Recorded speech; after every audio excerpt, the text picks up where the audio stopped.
Get on my Michael, Shawn, and the Takeover Legends, where the truth hurts, but also makes you laugh. Baby, tap in. Tap in. Don't never stop if you want to be on top. Yeah. Low waist, fat, baby, tap in. Oh, I'm gonna tap in for sure. Tap in. Yeah, y'all. Good morning. Everybody, good morning. It's Michael, Shawn, and the Takeover Legends. Jay Black, Shawnee Scott, Sexy Mo will join us. Happy Monday, people. Happy Monday, people. Happy Monday to ya. Happy Monday to ya.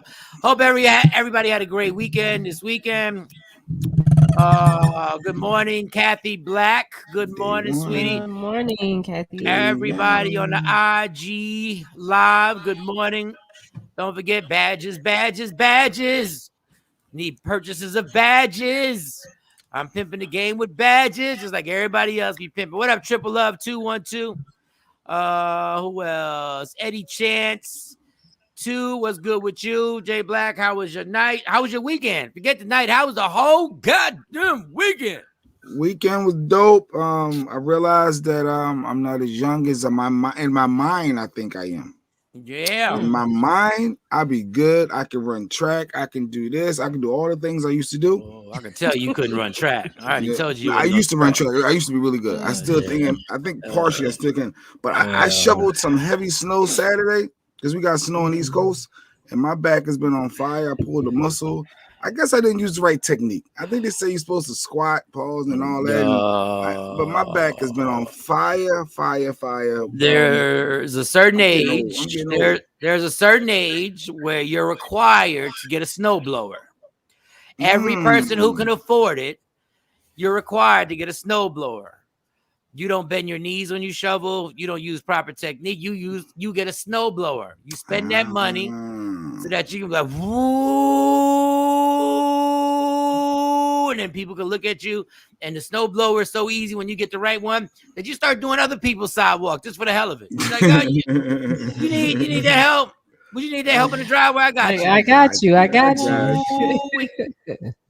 My mom lives in a court, that little circular thing, and there's the two people who got the blower, and they come right over there. We got you. It's fun at that point. Ooh. Man, that's one thing I don't miss about shoveling. Boy, my dad, when we shoveled, my dad was the type, he just didn't do the driveway. My dad is the type.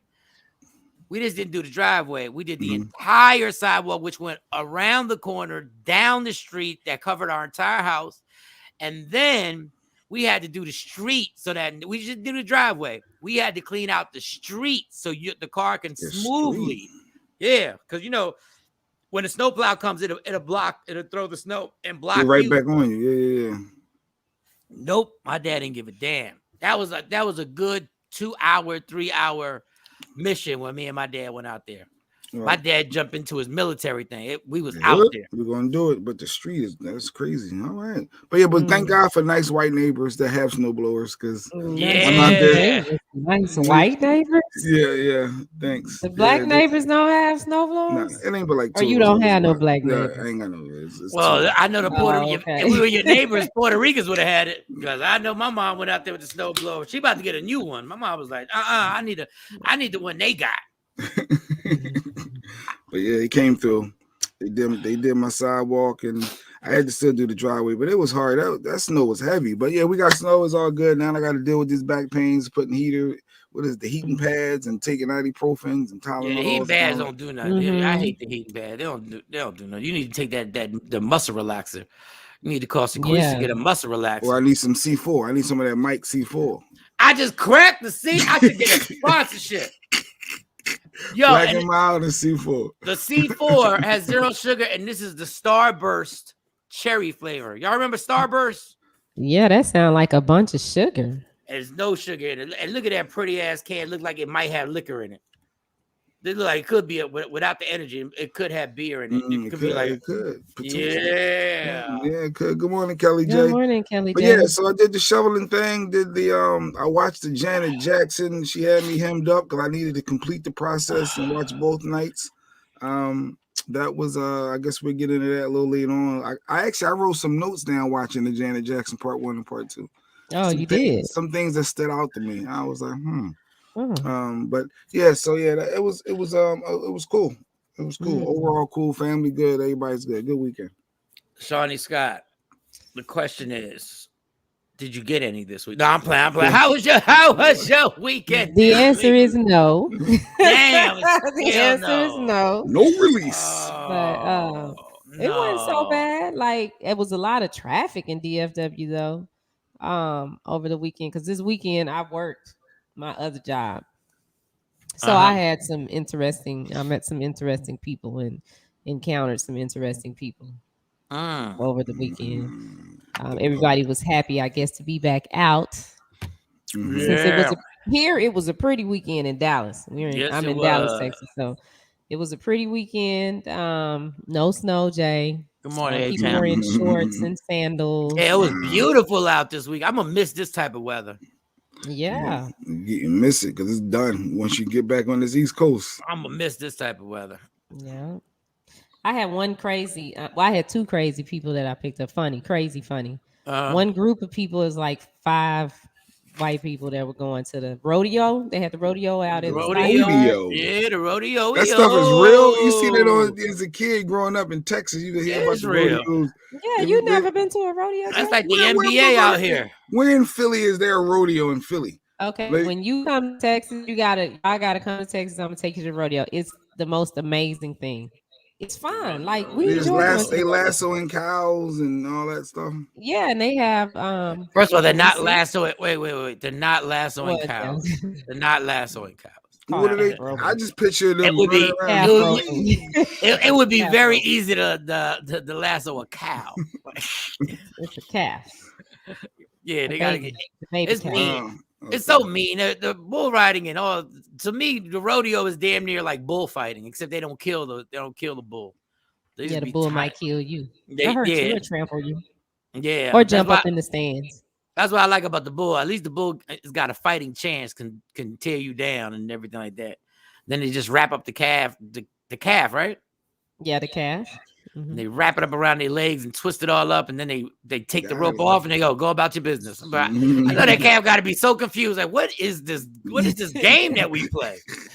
And then the horses too. They have the horse has to go out and run across the stadium and stop at a certain point. It's cool. You have to experience. Get you a big hat and cowboy boots, and go. They have DJ at the rodeo, so it's kind of like a party. Oh, now they got a DJ at the rodeo too. Yeah, some rodeos have DJs. They don't come a long way. God, the rodeo. Jay Black, get on the IG Live when you can, and then we can talk about this. Jeanette, good morning, Rochelle. Good morning, Jeanette. Oh, but I missed the whole Janet Jackson thing, so I'm curious to hear Jay's notes. Yeah, I took a couple notes. I took a couple things that stood out. Took a couple things. All right, IG, here I go. That just amazes me how somebody can just tell the same story over and over again. We're obsessed with celebrities. Yo. That wasn't the same story over and over again. It was clips never seen before. It was different. I still don't give a damn about clips never seen before. F your clips never seen. Give a damn about your clips they never seen before. I mean, we could jump into it. I mean, because the thing that everybody hit on IG Live, on IG and social media, was everybody was clowning Jermaine Dupri because allegedly, well, not allegedly, she said it. She said Jermaine Dupri cheated on her and she wanted to have kids. She wanted to marry him, and people were clowning. Yeah, she wanted to marry him, and they were clowning Jermaine Dupri and all this other stuff. So is that what happened? Is that what she said? Yeah, she said he cheated on her, and he admitted that he cheated. And you know, with who? Who did he cheat on? Janet Jackson. He said the interesting thing is when you're with somebody like Janet, so many more women want you. Yeah. So he was being honest that he was popping. Yo, you dating he was Janet, in the you thing engaged. too? Yeah, he admitted it. He admitted that he that he was out there in them streets. Good morning. And he actually said he was with Janet. He said if he wouldn't have cheated, they would have been together forever. Like real talk. So why did he cheat? I don't get it. The same reason why everybody cheats. Like this is what kills me. Why is everybody so shocked that the man cheated on? She's just a chick. Like I mean, but he said they would have been together forever. So why cheat? Why you mess it up, bro? The same way every married man messes it up. Because he thought he was going to get away with it. Who did he cheat on Janet Jackson with? He had some side pieces, and it got back there because he was living in Atlanta. She was still in LA. They wasn't in the same house. Atlanta. So he just had some random. I'm sure it was more than one. No, Halle Berry got cheated on. Beyonce got cheated on. For every bad chick, they say there's some dude that's tired of smashing. Like, you know why people say, and I'm not talking about you, Shawnee, people say, how could he cheat on Janet? Y'all saying that because she's famous, and y'all basing that off the fame. These dudes are dumb.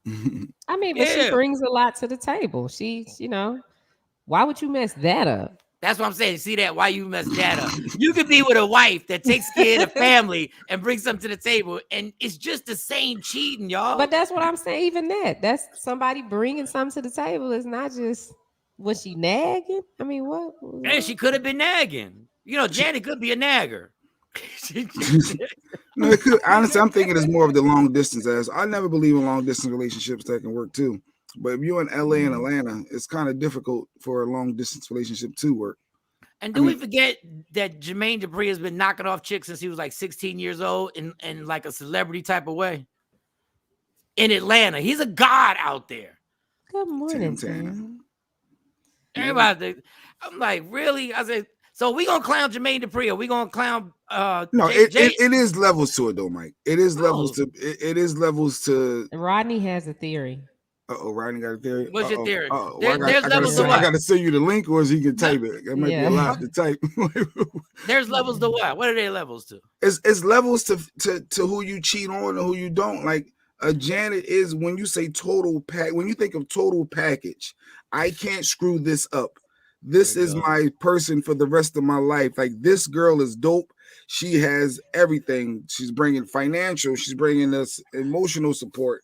All the things you look for in a relationship. Is certain people that is levels to, I can't take a chance to screw this up. Because she's famous. Because if she couldn't sing and didn't act, and she just worked at an insurance company, you just be like, yo, she's mad pretty. But she's nice. Is she crazy? And there's another thing I didn't get the crazy vibe from there's another thing I said to Shawnee. Let's just say the Jacksons, right? Being in the Jackson family, take all the fame away, but let them be the same people. How many people really want to be a part of that family? How many people really want to go to dinner with LaToya, Michael, Tito, and the rest of them cats? And Joe Jackson is your father-in-law. What's wrong with LaToya? Oh, I don't know. What's wrong with Tito? That dysfunction that goes on in that family, dog. It's still levels. And it's levels. Like, Jay-Z got lucky to get Beyonce back. Janet was just like, chuck up the deuces. She wasn't playing them games with JD. Y'all really so did he try to get her back? Did JD try to get her back or what? Or did he just let it go? He didn't say if he tried to get her back. He may have, but yeah, it was just over. She was like, I heard he was cheating. The streets was talking. Heard. She said the streets was talking. No, she said she heard, and then he confirmed it. He was cheating. There's no other, like, think of it. He was cheating. Can I ask y'all something? How many relationships Janet been in that worked out? Oh, that's right, 0. You can run down everybody's life like that, though. Everybody's Mike, everybody's been in multiple relationships. And some people are Janet was married too. Janet was married to a billionaire. She was married to a billionaire and got pregnant, had a kid. Did that work out? No. Well, I guess ain't no hope for me either. I'm just, that's my example. That's my whole example in a nutshell, Shawnee. Ain't no difference.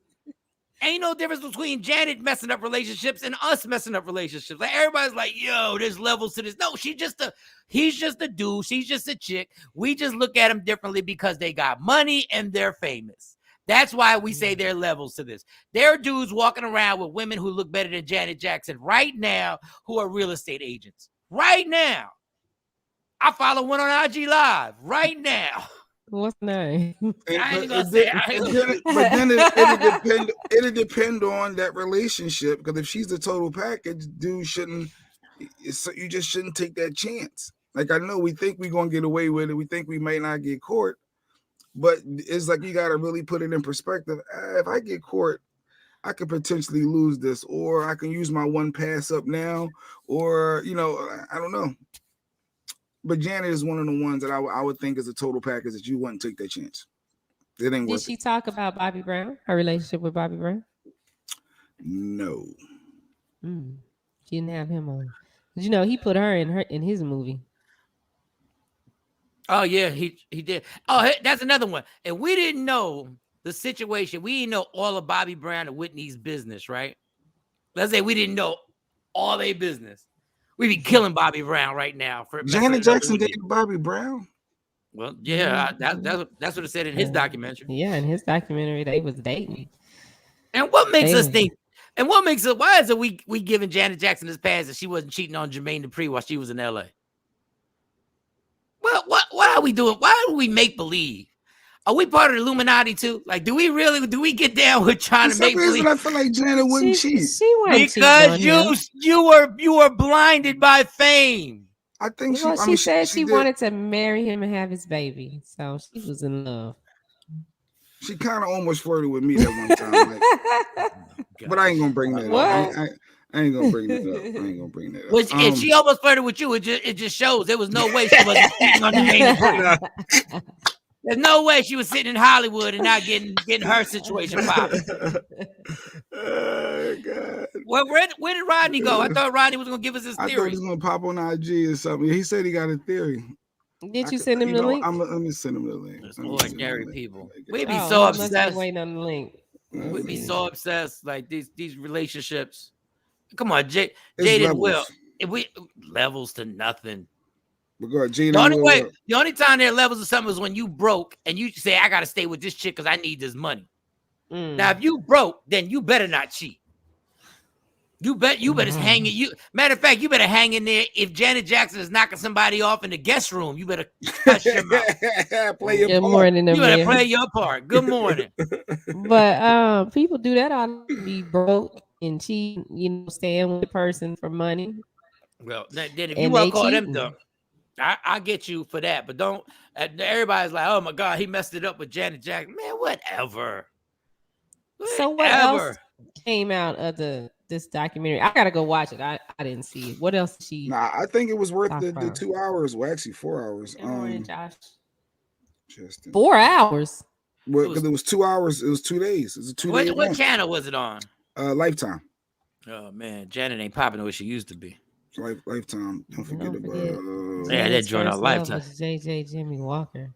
What you talking about on? She's talking about it's Penny. I think he's making a joke. Oh, okay. She did talk about being on Good Times. She did. Yeah. They did the whole Fame. She was on Fame. There's Rodney. There's Rodney. She was on Fame. She was on. Good morning, Rodney. I want to hear the cheating theory that Rodney Perry. Rodney, you on your phone? I am. All right, Jay Black. All right, let's hear the theory, Rodney. Let me hear this theory because I'm drinking C4. Let me hear this. First of all, I don't like the doubt in your voice. I ain't gonna lie, Rodney. I have 1,000% doubt that once you say this, I'm gonna be pissed off. Go ahead, just go ahead. Here goes. Men are susceptible to cheating regardless of the woman, regardless of her beauty, if they maintain a certain level of protein. So it's incumbent upon the woman to decrease said levels.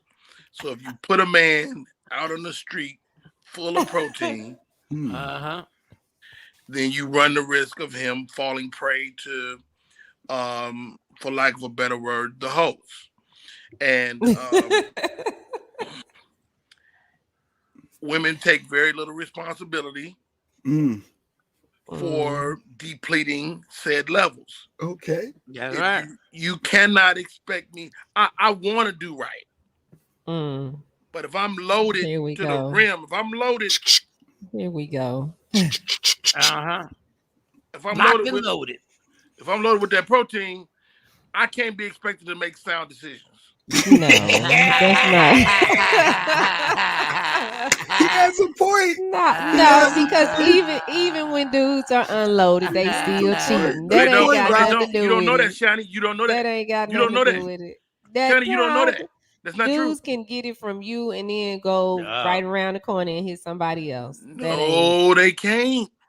It takes a certain amount of time to recover. It really does. Well, nah. It don't take no days. Grown ass man. Look, I've never cheated on my girl ever when my protein was on E. Never. I've never. When it was on E, I've never taken part in it. Roddy froze up. No, we ain't blaming it on He back. Rodney, preach. You know what? Rodney, no. I apologize. I apologize for the doubt in my voice before you started. You know what? I should have had confidence in my Uncle Rodney that he would come out with some genius philosophy. I know this is the issue, and I know women going, Rodney, that's BS. I expected don't this. like it. That is some BS. Yeah. I expected it for Shani. I expected it. I get it. You like, no, right. It can't be that simple. It's absolutely that simple. Okay, so maybe that same day you can't, but the next day they go see they side chick. How dudes got side chicks? Well said, Shani. Every day. Every day. You don't get no days off. You gotta every day take empty out. It's like I gotta take the trash out on Friday. If I don't take the trash out, it's gonna pile up. True. Speak it, talk it. So your job as a woman, wives, girlfriends, your job is to take the trash out every day. Every day. Yeah. Yeah. If you want to guarantee or ensure or help increase your odds and let's be clear, that's a good comparison because some women have called my protein trash. So I think Rodney just made a genius comparison. Yes. Yes. No. Those are excuses. I mean, that's one way to look at it. I'm telling you. No, he's one way to look at it. But this is easy biology. Easy biology. I'm telling you. And how about this? Mm-hmm. When the old Rodney Perry loaded up to the rim, ain't no telling what he gonna do. When I'm on E, I'm on the way back home. I'm gonna go take a nap.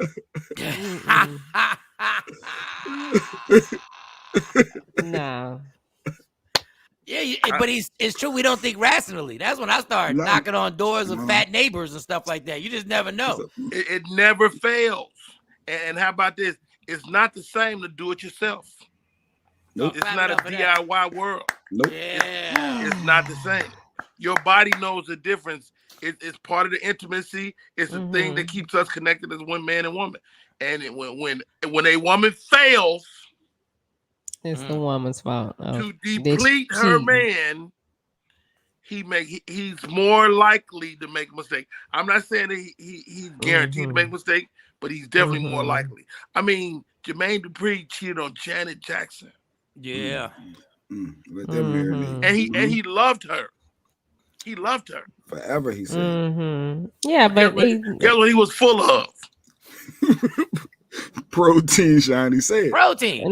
No. Because that ain't no reason. That's not a reason to cheat. That is not a reason to cheat. That is not a reason to cheat. Because you full of protein. Now that I think about it, Janet Jackson literally deserved to get cheated on. Like, how do you leave? Jermaine Dupri protein full in Atlanta? Hottest producer. Like, how do you leave that in Atlanta? That's leaving a crackhead in a crack house. No, she broke him off before she left because according to that Bobby Brown documentary, she was something else in the bed. So it wasn't like he. No. He could have just waited a couple days, or he could have got on a plane and flew to LA while she was working. Look, Jay Black said it best. That's one of the reasons distance is a problem. Long distance relationships, yeah. Because you're leaving this man for days, weeks in Atlanta by himself, and he's famous and he's making hit records. What that got to do with it? Because Mike already said these regular people. So let's leave fame and all that out. No. He love Fame. right? First of all, Jermaine Dupri ain't no looker. He ain't cute. Neither is Jay-Z. True enough. But how about this? How about this? Again, if you are loaded up with protein, it's going to be that much more difficult. No. It's called self-control. If Janet, okay, if you expect that out of a man, that absolutely. makes you not smart. I definitely expect that out of a grown ass man. So y'all little boys. I mean, how many times have people failed? Like at some point, you got to go. Okay, it's something else. At some point, you look over. Don't listen to Rodney. What up, D-Lee? Don't listen to Rodney Perry. Look at the Earth. Okay. Earth. Look at Earth over the last black, white, Jew, Gentile, Asian. Look at everybody. So look at the divorce rate. What's the commonality? Loadedness. You know what? I'm not getting ready to play with Rodney this morning. Some thought, Shiny. I agree with Rodney, but you know what I hate? You know what I hate? I hate guys who are on social media right now, right? Let's say I'm in the position as Jermaine Dupri. I'm the same age. I'm making my money. I'm doing my thing, and I'm knocking off Janet Jackson. We're in a relationship together. And people are like, I would never cheat on Janet. No, I would have. I know I would have. Because she's living in LA. And I'm the king of Atlanta. And my ego is the same way. I'm still. But why can't you? If they were really serious, if they were as serious as they said, they both had enough money that one of them could have relocated. Yes, agreed. They both had enough money, one of them, and neither one of them did. Nope. Neither one of them did. So I don't want to hear this shockingness about cheating happening when you're in LA. I don't care how bad Janet Jackson is. I don't care if the vagina. They probably should have had an open relationship. So somebody maybe she could have dispatched somebody to kind of. What in the world? No, y'all need to stop it. No, James, I don't have a rose, but I do have. Why y'all think Will and Jada lasted so long? We just found out why Will and Jada lasted so long. Oh, yeah. We just found out. Like, so y'all, all three of y'all sitting up here telling me that you think needs to expel said protein. So women have needs too. I don't know if it's the same though. But you got to think about it like this, Shannon. As men, we're set here to procreate. So you can't have all that protein sitting in your body chilling. You got to do something. You got to get it out there. Got to go. Look, man. No, y'all on some BS this morning. I'm not gonna say it no more. I've made my point. He made his point, and he's legit. Like Shiny, you just got. You're not really. We thought he was gonna come in here playing. We thought. In the words of Jack Nicholson, Shiny D, you can't handle the truth. You can't handle the truth. No, I think grown men should be able to exercise self. No, you're right. If you love someone, if it's that you love this person and you're planning on spending your life with them, you want to have kids with them, then you should be able to exercise self-control. Now, if you're just doing something, that's something different. Then I can go with that all day. If Janet wanted her man, she would have relocated her ass to her man's spot. You gonna leave that dude that far away, and you gonna leave your woman that far away. It's not going to happen, especially when y'all both celebrities. Now, of course, JD was nowhere close to Janet Jackson's celebrity. We know that. But in Atlanta. Now, is that true? Because he was a big deal at that time. He was a big deal, but there's levels to being a big deal producer and then being selling out concert tours around the world. Like there is a difference. There's a difference between producing. Can we keep it 1,000? Yeah. Janet can't sing. We don't care. We don't care. Nobody cares. J-Lo can't sing either. We don't care. But they're good entertainment. Yeah, we don't Jermaine care. could have hopped on the plane too. He could have hopped on the jet and went to LA when she had to be in LA to work. He could have done that. It ain't all about Janet having to move. Well, I will say all the opinions that everybody has proves my point. Nobody should have been shocked. Like everybody being appalled on social media talking about Jermaine Dupri an idiot. Jermaine Dupri. No, Jay-Z just got lucky. Jay-Z just got lucky. I mean, couples have problems. I think with Jay-Z, we saw a couple that just had some issues. But again, ladies, listen to Ronnie. If you don't deplete your man's levels, he is more likely to have an issue or make a mistake. Have a weak moment. Try to tell you. Rodney came in here dropping some real knowledge this morning. Be quiet, Jay. Talking about I'm not in the mood. Even when somebody I don't feel like it. Okay, send me out here with this protein. See what happens. Don't send me out here to the Kroger with all this protein loaded up. That's crazy. Don't do it to yourself. That's crazy. The Kroger is crazy. Kroger be popping. The Kroger be some obnoxious sweatpants and like leggings. Right now. No matter what time you go. That's no self-control. That's what that is. I mean, so what about the women? When the men don't give it up? No. Shani, we already had that conversation. We discussed. I don't know, and you can tell me, you can educate me. I don't know if women are as susceptible to that same desire. Is that true? What do you think? I mean, for me personally, no, I'm not. But I have girlfriends that I know it's a problem if they don't. Yeah. If they ain't taken care of. Jada be looking too. Jada publicly complained about Will Smith's D game. She publicly complained and was out there knocking off August Alsina. So she got the young boy, put the battery in his back. Real talk. Saying. Yeah, because you saying after one deposit, then y'all straight. But I don't know that. That's 24 hours straight. Sometimes it don't last 24 hours. Sometimes you need to re-up, like when I get home at night. I shouldn't even go to bed with protein, but I ain't gonna say that. When adoptees don't trip when the tables are turned. Yeah, because when women start saying that, then it'll be like, they ain't right. Well, there's a distinct difference because women's ejaculate serves zero purpose.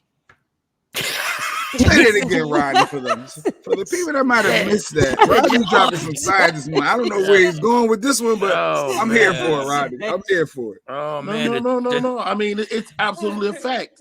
Men ejaculate for a purpose, an ultimate purpose, which is to procreate, which is why we're all here. Because your father, motherfucking, busted off. Bust the rhymes now. I try not to be as deliberate with these words, but y'all pushing my hand.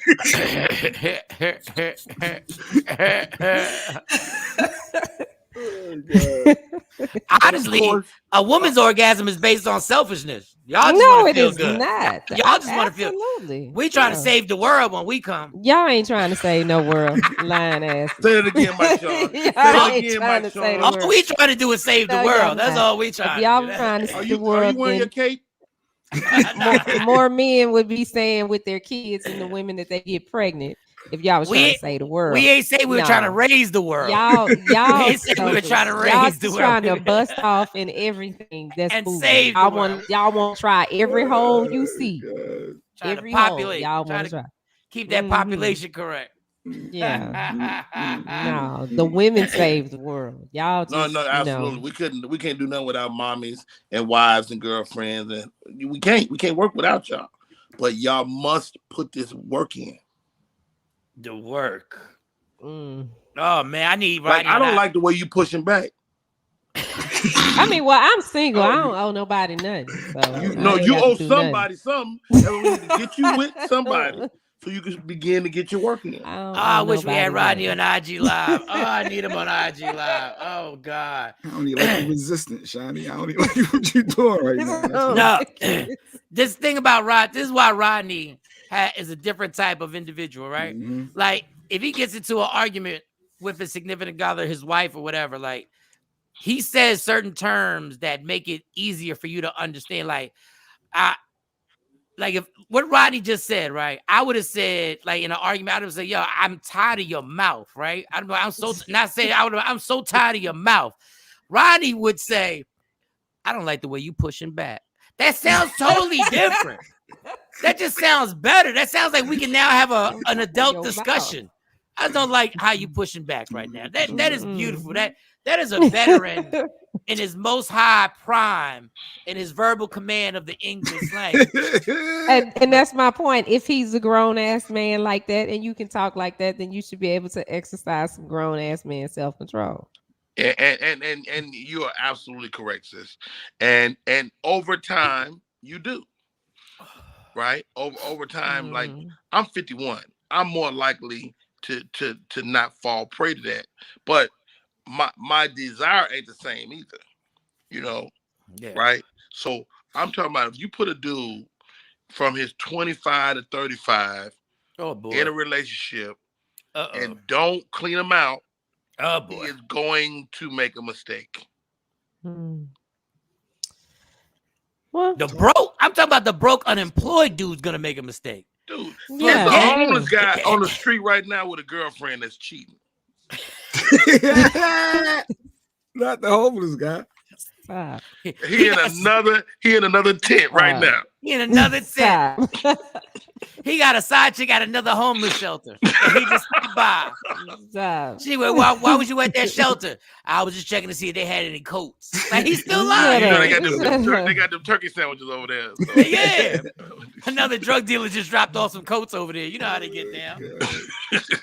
All right. No. Hey, I wish I was wrong, guys. I wish I was wrong. I do too.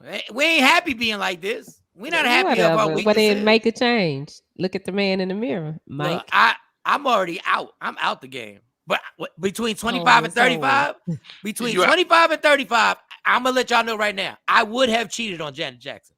At some point, I would have. If she lived in LA and I lived here in Dallas, it just would have happened. As much as I would have been so impressed with myself for actually getting her, I would have been so impressed. But let's compare. Like if my comedy was, if I was already touring around the country and I was selling out theaters and I was doing everything like that, dog, you gotta lock me down. Like we gotta be together. I gotta wake up with you, Janet, because I'm feeling myself too. Dog, the Eric Benet syndrome is the perfect example. Nobody was doper than Halle Berry at that moment in time. Nobody was. Do you know this story, Mike Sean? What? From what I understand, with Halle Berry, they made that man say he was a sex addict. Like he wasn't no sex addict. Wow. But wasn't he cheating on her with multiple women? He had like one indiscretion, and they made him say because it made her look bad that she got cheated on, which affected her business. Her box office, yeah, her being the most beautiful woman in the world. And Rodney said, "Why was she didn't do her job? He had too much protein." He didn't. He's just a hoe. No, that protein is real. It messes with your psyche. It does. Being a hoe is real too. Wow. Yeah, it's all real. We gonna keep it real today, right? We can only spread the gospel. We can't make you believe. We can only spread the gospel. It's up to you if you receive it and understand it. Okay, if we concede that maybe he's a hoe, will you concede that maybe she failed at her job as a woman? Maybe. I don't. Maybe it's good enough for me. We got a maybe. We got a maybe. We're making progress. I mean, I get it. You know, some women don't sleep with their men. Some women don't. So and how about this? Expect that they're gonna do something. We don't need to sleep together. We need to stay up together. Well, yes. Some women don't have sex with their men. There we go. That's good words. So, and when you don't have sex with your man, then you need to expect that he's going to do something else. But if I have a healthy sex relationship with you, and maybe I got to go out of town for a week or two, I don't expect you to be, screwing the neighborhood. All right, we don't milk the Janet Jackson. I'm gonna leave it. I'm gonna just leave this one. That's one thing with Janet Jackson. No disrespect, but I asked this question earlier. What relationship Janet Jackson was in ever succeeded? Wow. 0. Wow. So we're not gonna keep blaming Jermaine Dupri. There's a common denominator in this. Like she was with Jermaine, got married to a billionaire. And I'm not mad at her. It happens to all of us. Like I just got lucky. My last one stuck. I got lucky. Well, I'm 25 years in.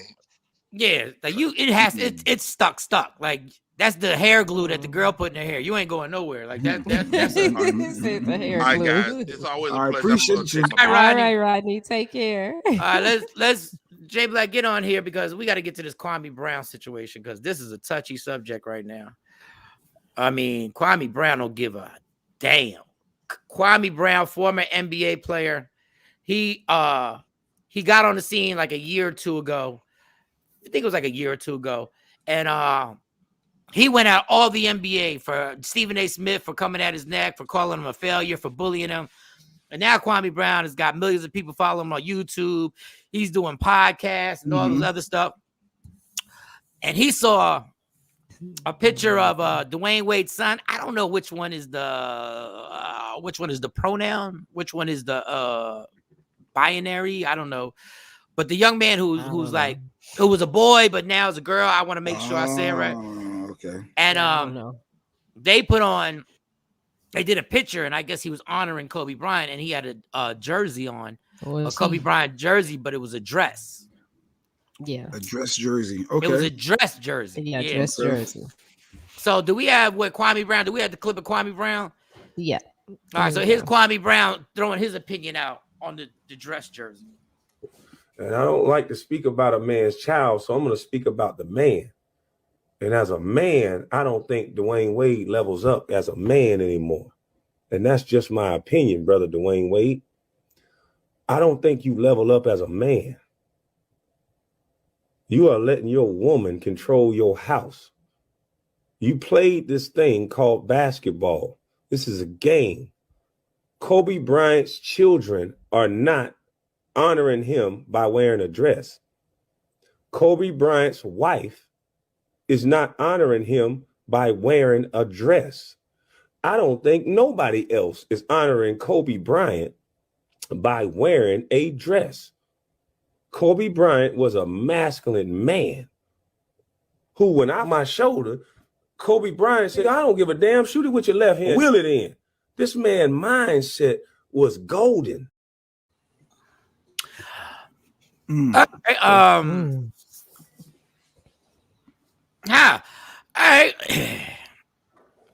don't know if I mean, listen, I don't. If you would do a tribute to somebody and you wear a jersey, I think I don't have a problem with it. But I know there are a lot of people who do have a problem with a boy who's now a girl wearing a dress, a Laker dress. I don't know. I don't see, now that I think about it, now that I hear about it, I don't know if I really I don't have an issue with it. Like, that's him. That's who he is. Like, I guess he could have just wore a jersey, but he wore a dress jersey. I don't know. But girls wear jerseys. I mean, maybe he's a little more fashionable than the average girl. I don't know. That was ugly. Look, everything Kanye has in stores, everything Kanye has right now to me is ugly, and all of it is sold out. So I can't even put my opinion on what's ugly anymore. But I don't know. Does anybody have a problem with Dwayne's young daughter wearing a jersey dress? There's got to be people who are offended by this, but just are scared to say it because people are going to make you feel decrepit and make you feel like you're uninclusive and make you feel like, Caja, she's a trans woman. Okay, trans woman. It just seems like it's good that Dwayne is supportive of his child. That's good. I applaud that. Mm-hmm. But I don't know. To me, it just seemed like him and Gabrielle Union just go overboard with it. And I don't get it. When I saw it, I'm like, okay, what the hell is this?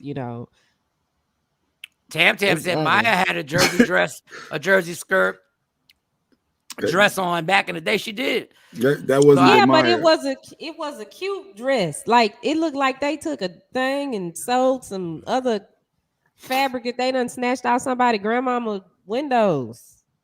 So you mad because you don't like? So I just don't like the style of the dress. Oh, well, we're talking about the little jersey dresses. Like, they have some jersey dresses that are, they look like nice little fitted dresses. I don't think we're really worried about the fashion statement. Well, I think we're worried about. But are you up? Does it bother you that that he's honoring Kobe in this way with the jersey dress. I don't see that. I don't care. Not a thing. I just think there's probably a lot more people that think this. Like I know Jay Black feels some type of way, but well, no, I even said a word. Hey, I knew he was gonna try to drag me in. Stacey said my husband was really upset with this picture. So Stacey's husband is more of a, I guess, a manly man that probably feels, similar to Kwame. That it's I don't know if that's their opinions related to that. They want more of a manly man. If we had a conversation with just people over 40 years old, I know where this would go. If everybody could be in a room, what? I'm agreeing with Afro Queen. Yes, it's. Are they going with the? I don't even know. They're not offended by the fact that that she's wearing it. It's more of the fashion aspect. They saying, Mike. Yeah, but we so out the loop of fashion. I'm sorry, y'all. Like everything that we think is ugly, everything we think is ugly is like that's all subjective. Gabrielle, I get my frustration, I guess, is with Gabrielle Union as the stepmom here, because she know that's some BS. Why would you, I just don't understand them. I don't. I mean, I applaud him for accepting his child and not, saying, well, hey, no, you can't do that in my house. That's, big to be able to, love your child. I mean, you should anyway. He's letting her do what she feels. So I applaud Dwayne for that. But some of the stuff they do is just like, I think Lady Q does that report. She said, stop high-minded dressing on up to what they really have an issue with. Yeah, they really have an issue. What they really have an issue with. This is what Kwame Brown really has an issue with. Go ahead, be who you are, but just don't be too much of it. Like, just don't be too much of it. Don't be too flaming with it. Yeah, don't be too flamboyant. Because listen, he's a girl. If another girl, you just say he's a girl. Oh, you confused too. No. Okay, yeah. Dwayne Wade's daughter. I still got to get used to it. Dwayne Wade's daughter put this on. Mm-hmm. But if a girl put this on who was not a boy to begin with, this issue would have never happened if he was a girl from the day he was born. It would just been an ugly, but it's still ugly because they have other jersey dresses. That's why I'm like, okay, why y'all didn't get the jersey dress? They have a jersey dress. That's a dress. That's nice. That's fashionable. And Kwame said, I'm not going to talk about a kid, but I'm going to talk about the man. So I guess he's getting at Dwayne for allowing that to happen from his perspective. Is that what your takeaway? Yeah, he's trying to go at Dwayne, but Kwame Brown, you must not have kids. The last thing you want to do is kids. Well, maybe he does. Maybe they don't live with him or something. My thing is, you do not want to be the guy. You do not want to be. You know when people say you don't want to be on the wrong side of history? You do not want to be the parent that 15, 20 years from now finds out that you're the one who helped put your child in therapy because you wouldn't embrace what she was. You do not want to be that parent.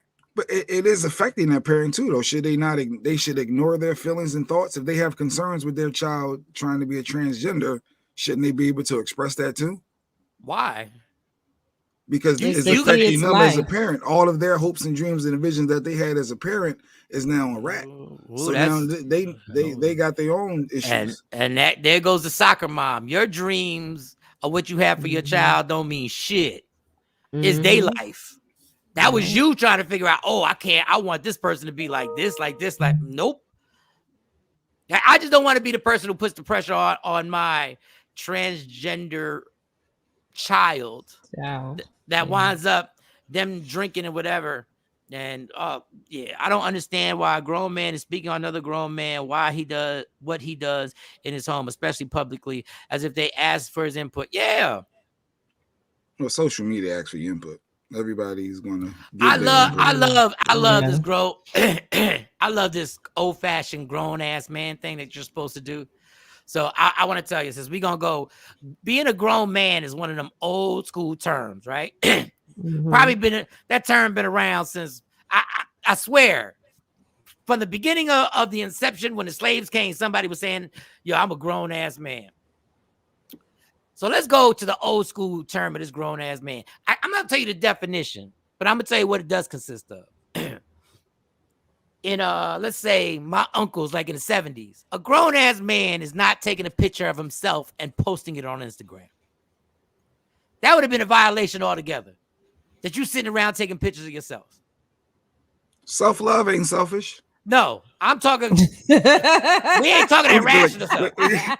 We ain't talking about. I'm talking about the That's term. what I put under my picture, Shine. I put self-love ain't selfish. I'm talking about and you know where you got that from? A girl. You got that caption from a female. Let's take it to the essence of being a grown ass man. A grown ass man ain't doing a whole lot, and a grown ass man is not speaking on somebody else's family. Okay, wait. A grown ass man ain't gossiping. The dress was ugly, So, but that's our opinion. Y'all look. No. She said, but the dress doesn't represent Kobe. So she's saying like that didn't represent Kobe.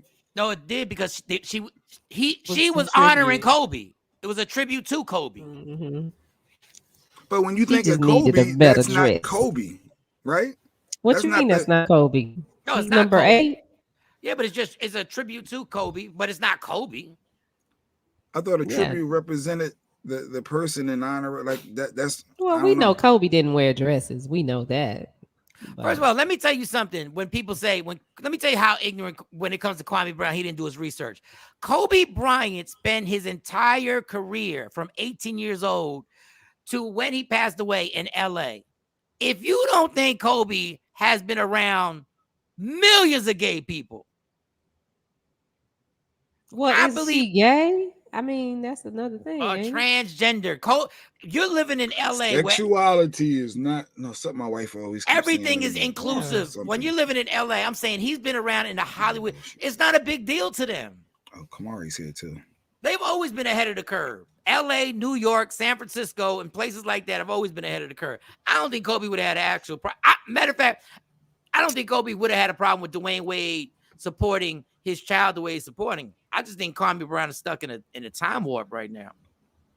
I don't know how I think people just feel like Gabrielle Union is the one that runs that relationship. That's what I hear most of the time that she do. And he said that you letting your wife run the relationship, but I don't think Gabrielle Union told his son, who's now a daughter, to be a girl. I think she did that. Look, sexuality and gender are not the same thing. That's what she keeps saying. I'm 50. I don't have to figure this shit out. I'm 50. I don't. And I'm in a relationship. I don't. And as a parent, you should be able to share your thoughts as a parent. If you disagree with your child and their road that they're taking, you should be able to express that as well, yet still be supportive.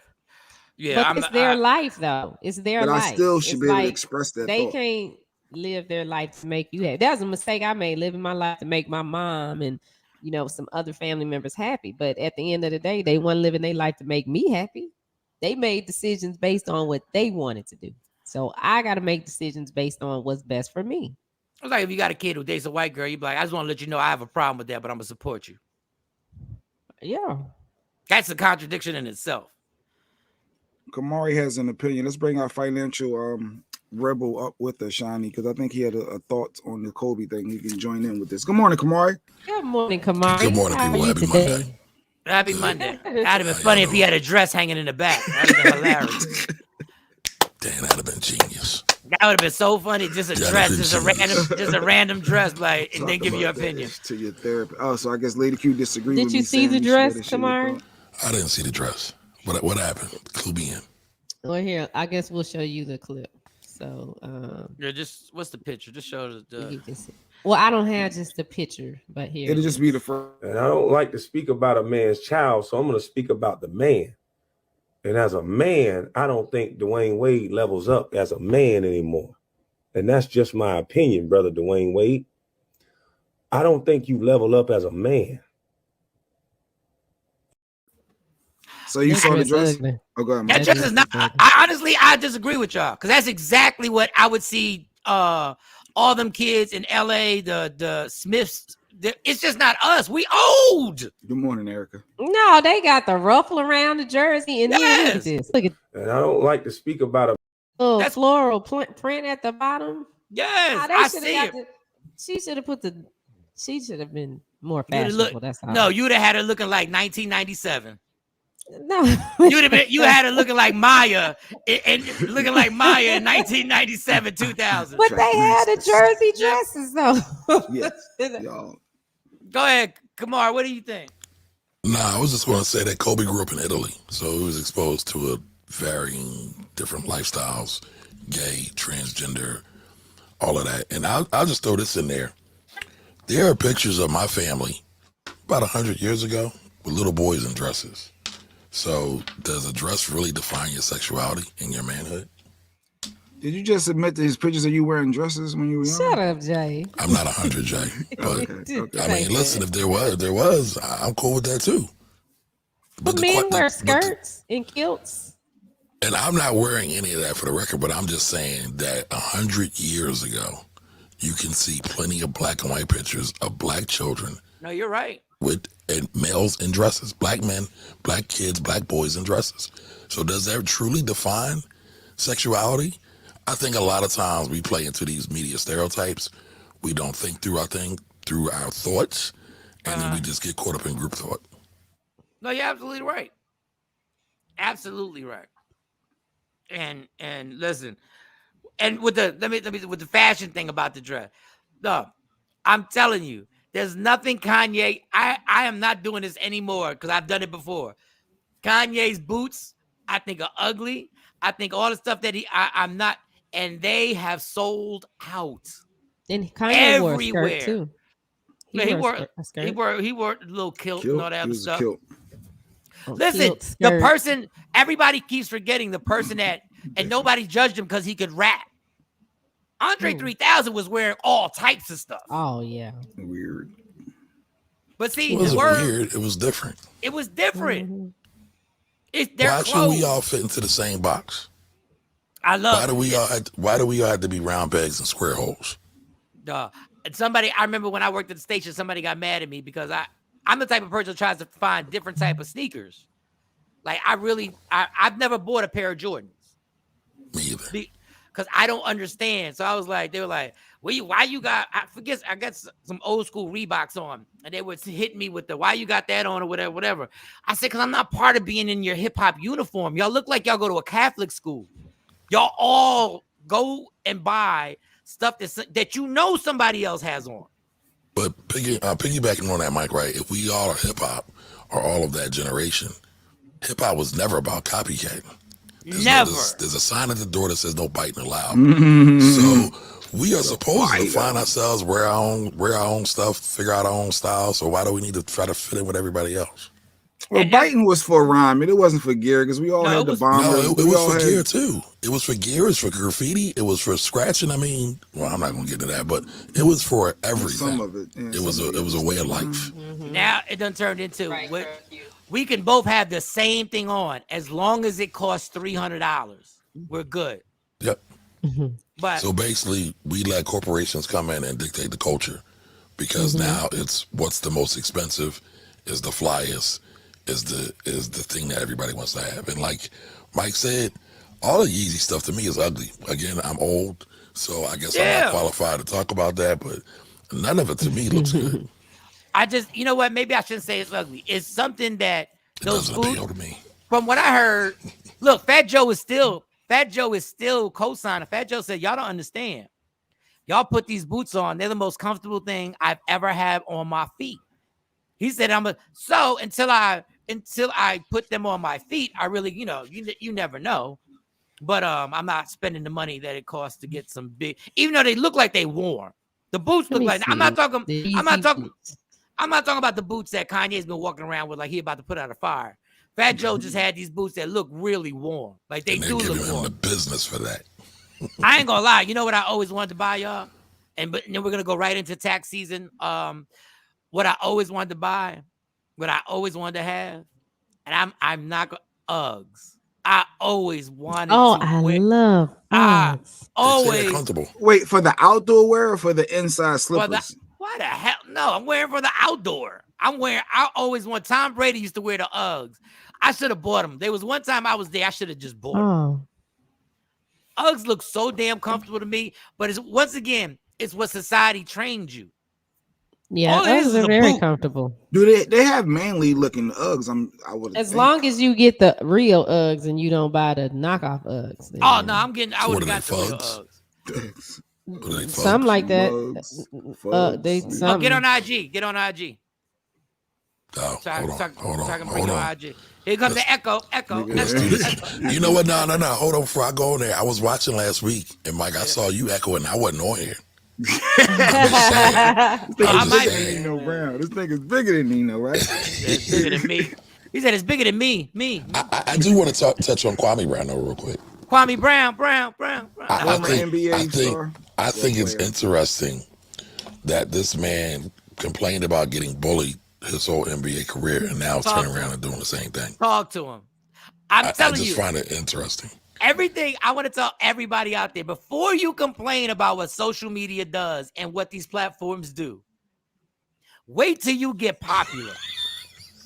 Yeah, they give him the business. Oh, that's his boots. That's the Fat Joe boots right there. Yep. Those do look comfortable. They kind of look like Uggs. Yeah, they kind of. And look they probably like keep his feet warm. That he and said. Dry. Let me tell you, warm and dry. Because let me tell you what doesn't the boots that don't keep your feet warm.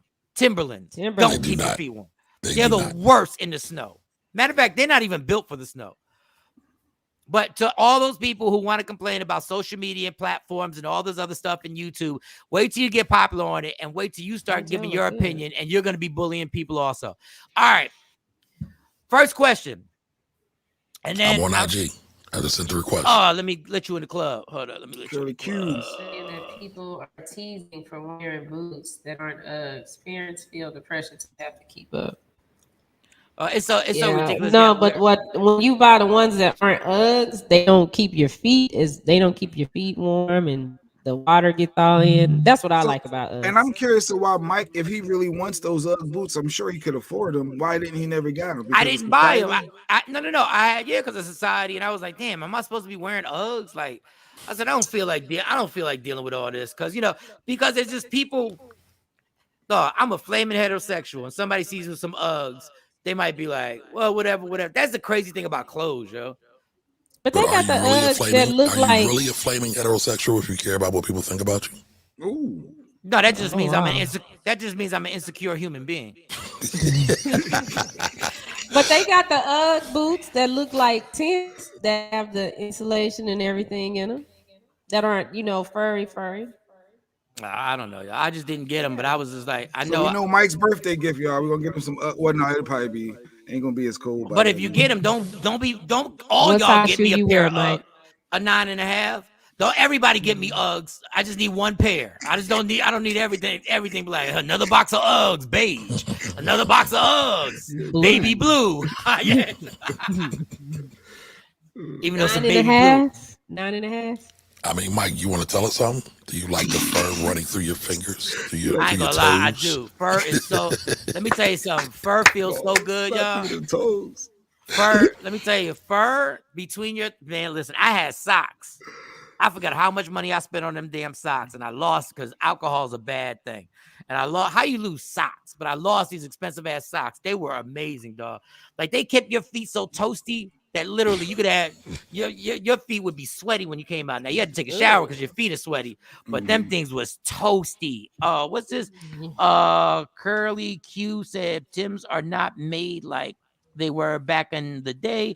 They were work boots. Yeah, but work boots still, they used to be, so they were warm and you wouldn't fall in the snow. All I know is I've been wearing Tims since the early 90s. And they never kept my feet warm. I realized you got to wear Tims and you got to buy them a size and a half bigger so you can wear 2 pairs of socks under them joints. Mike, you was out there hugging the block. You was putting in that work, punching the clock. Just running, but I wasn't doing nothing illegal. I was just running the streets for no reason. That's crazy that society has us that conflicted that he wanted to wear something that's warm and comfortable on his feet, but chose not to because he's the insecurity aspect. And then you got a Fat Joe that's like, look, this is whatever. Like, I want my feet warm. Yeah, but Uggs, when they came out, were only... Wait a minute. Is Fat Joe ever really outside where it's cold? He's mainly in, like, Miami or somewhere. But he was in New York in this one. But my thing is, when Uggs came out, only women bought them. So I didn't even know men were supposed to get them. And I didn't know men could get them at that time until Tom Brady had a pair on.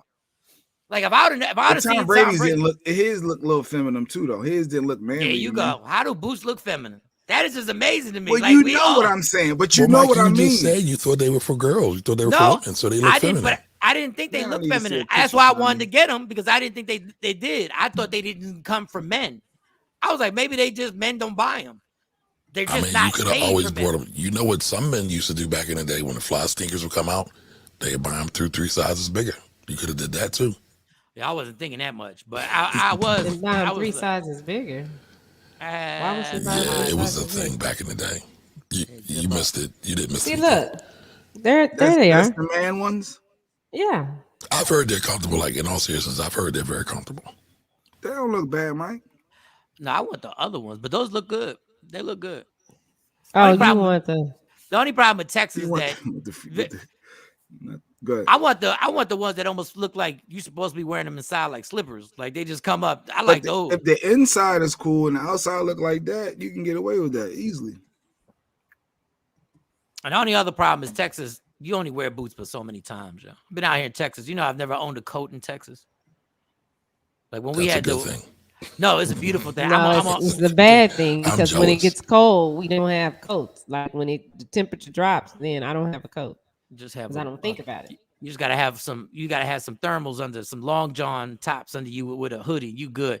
All right. First question I have, and then I'm gonna black them out, and everybody who has questions.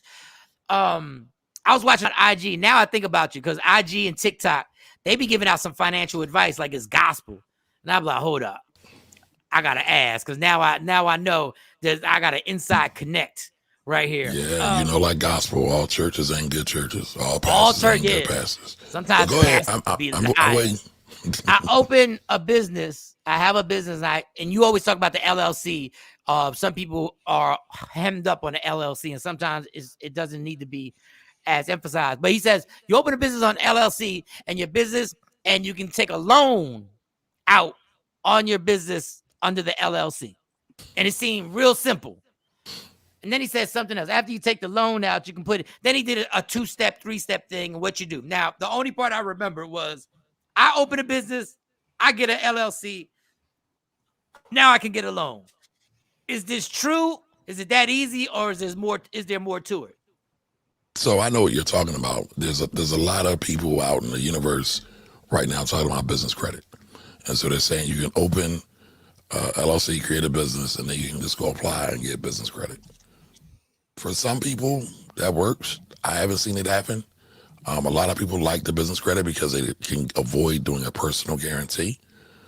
Usually, in order to really get really good credit, business credit that is, you got to have pretty decent personal credit, at least to start. So I have millionaire clients who have upwards of over $10 million in property. Every project they do, they have to pledge personal assets somehow, some kind of way. Again, I'm not saying that it's not true. There are some things you can do to build business credit. It normally takes time. These microwave business credit people, I have not seen that work yet. Wow. Because that's what it is. Like everything right now running off of everything is all microwave society. If I can't have it right now, instantaneously at the push of a button, I'm not interested. Because business credit, you still got to build a little bit, right? You still can't just open up an account and give you this credit. You got to establish some type of payment history, some type of credit history, account with. And you got to have some money. You got to have some money to pay it back. But everybody's skipping over that, right? One of the problems one of the issues I've been doing more panels because of tax season. And so I get on there with other tax pros, and they're all great people and all professionals, but I feel like I'm probably the only one who is quote unquote anti-business credit. And I'm not really anti-business credit. I'm just pro-business acumen. Do you understand what your sales are? Do you understand what your expenses are? Do you know when your taxes are due?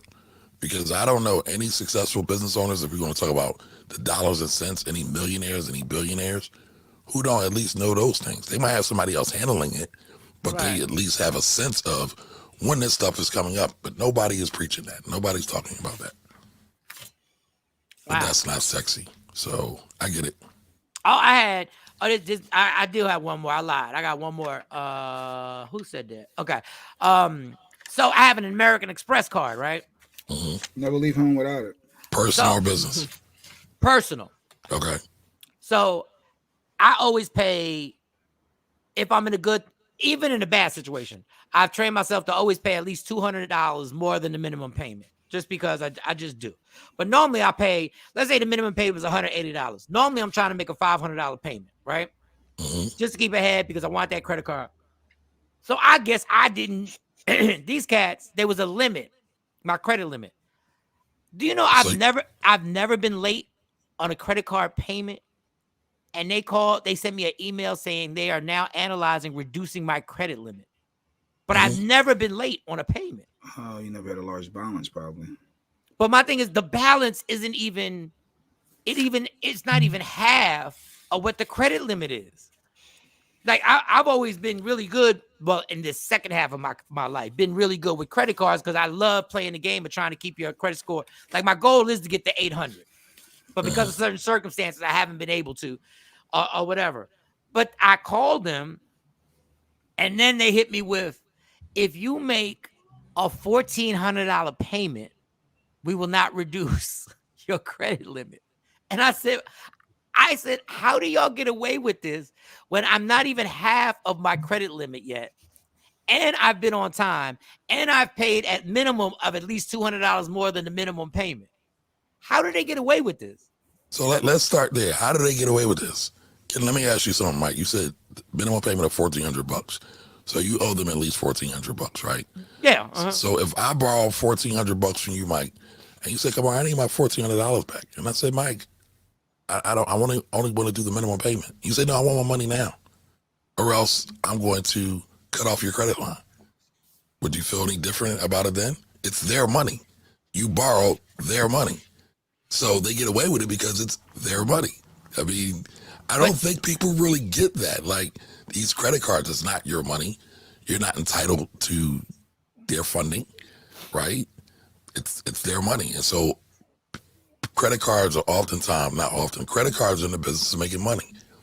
They want people who, one, are going to pay them their interest fees because that's where they make money. Right. Two, are low risk to them. So they oftentimes will go in the background and do credit pulls and see where you're at. You might have had some other things going on. Your debt to income ratio might be out of whack right now. And they're like, all right, well, I want to reduce my risk. So I'm going to ask Mike to pay another $1,400 so I don't have this risk on the books. I mean, here's the thing. Business, like any real successful business people, you look at the Buffetts, the Bezos, all of them, they're all about risk mitigation or reducing the level of risk that they have. Why? Because they know risk can totally wipe out all of your opportunities. Right. Sadly, we don't think about risk. We only think about profits. We only think about the reward. So you got to think about risk reward. Is it worth it for me to go ask that girl out while she's by herself at the bar?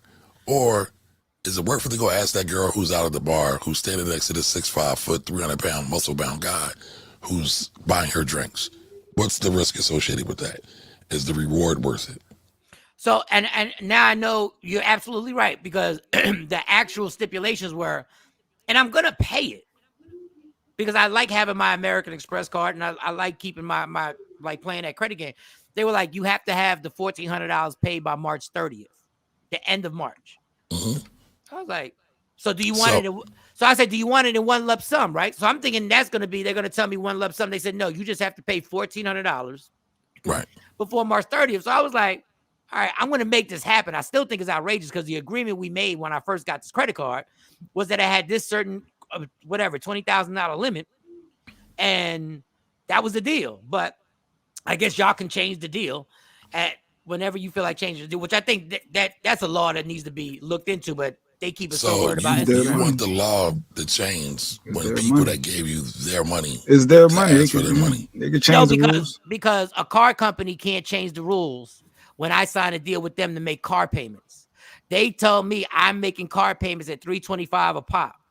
So you can't just decide that I need all my money now on the car because you're like, oh no, all these other people aren't paying their car note. So now we want to make sure we get all our money from everybody. So we're going to suck it out of the person who's being responsible. That's when a law should be changed. People who are being responsible should not be affected by credit card companies. So one thing we got to do is we got to do apples to apples comparisons. What you just did just now, Mike, is you did an apples to oranges comparison because you compared credit cards to a car note. All right, now, alone. No. A mortgage. No, Let's keep it apples to apples. No, even a mortgage is apples to oranges. I'm gonna tell you why. There is something securing that debt. With the car is securing that debt. If you don't make your payments, guess what? They can come repo your car. They can repossess your car. With your mortgage, they can repossess your house, called a foreclosure, right? So there's an asset backing that transaction. Usually with credit cards, there is no asset backing it. Sometimes there is with the secure credit cards, but most times it's just based off of your credit score and your income that you declared to them. And sometimes they'll ask for your taxes to back it up, but they don't really have anything to go back and go get. They have no collateral. So the rules of the game are a little bit different, just to keep that in mind. Well, now, then the law doesn't have to change, but the law has to say you have to tell the person that when they get the credit card.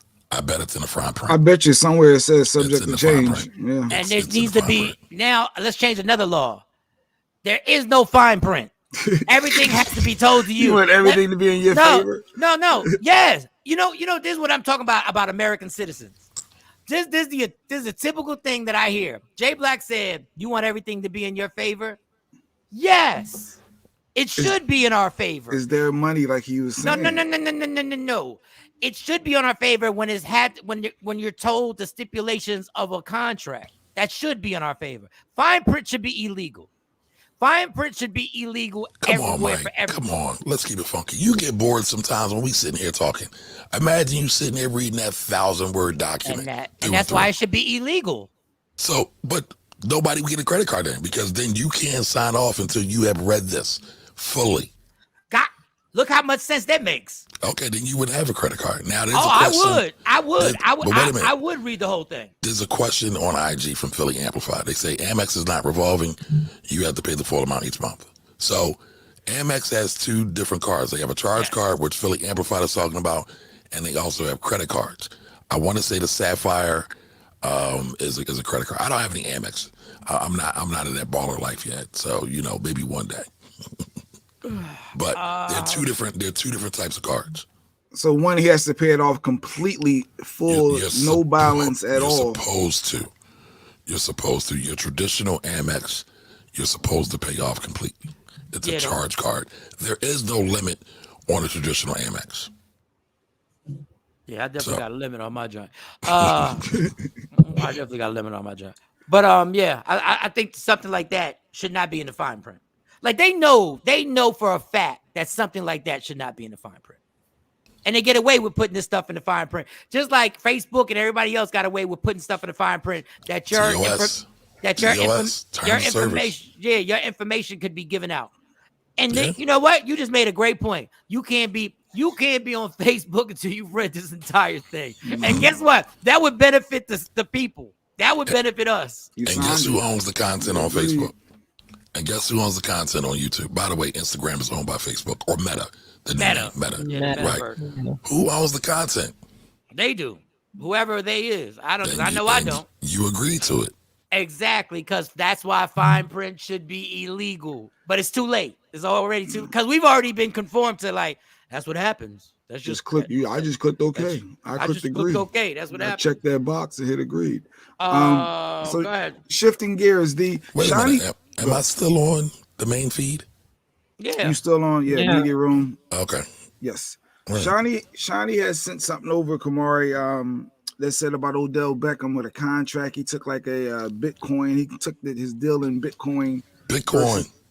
And then now the stock is not there, and now he's really not making any money. Explain taking money in Bitcoin. Is that a wave? Is that something good that people should do when you got an opportunity to take some money, use it in Bitcoin instead? So a lot of people are doing it, right? I mean, you have a whole country. Ecuador just adopted their national currency to Bitcoin. I wouldn't do it. I don't think it's a great idea. Odell Beckham did it. A lot of other NFL players did it as well. I want to say it was also a part of a whole Cash App promotion or something like that. But what happened was I don't know if it was all or most of it, but he took his salary in Bitcoin. He plays for the Chargers. Good wide receiver, makes great amount. Excuse me, the Rams. Thank you. Super Bowl bound. Yep, Super Bowl bound. They beat Tampa Bay and they just beat 49ers, right? Mm-hmm. Yep. So he's getting his bonuses, but to go back to Bitcoin, he took his pay in Bitcoin because they think it's a wave. And I want to say he took it around 60,000 when Bitcoin was at 60,000. Bitcoin right now is trading at, give me 1 second, $37,261. So he took his deal when it was really a lot. So if he would have just took his money, cashed out, he'd have been fine. But he's thinking long term, it may continue to go up and I'm going to get more bang for my buck. But instead, it went the other way. He might have been thinking that. I don't know what he was thinking. But I wouldn't have taken that deal. I personally wouldn't have taken that deal.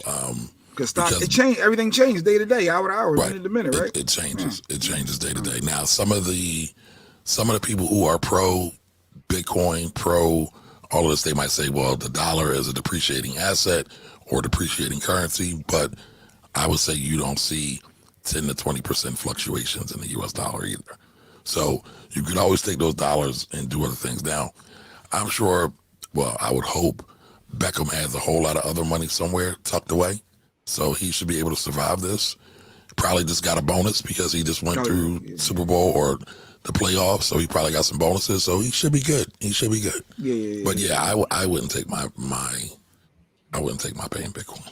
Yeah. He just saved his career these last couple of weeks in the playoffs. But yeah. All right. So where we going next? So it's tax time. Today is the 31st. So all W-2s. Actually, my wife said some W-2s came.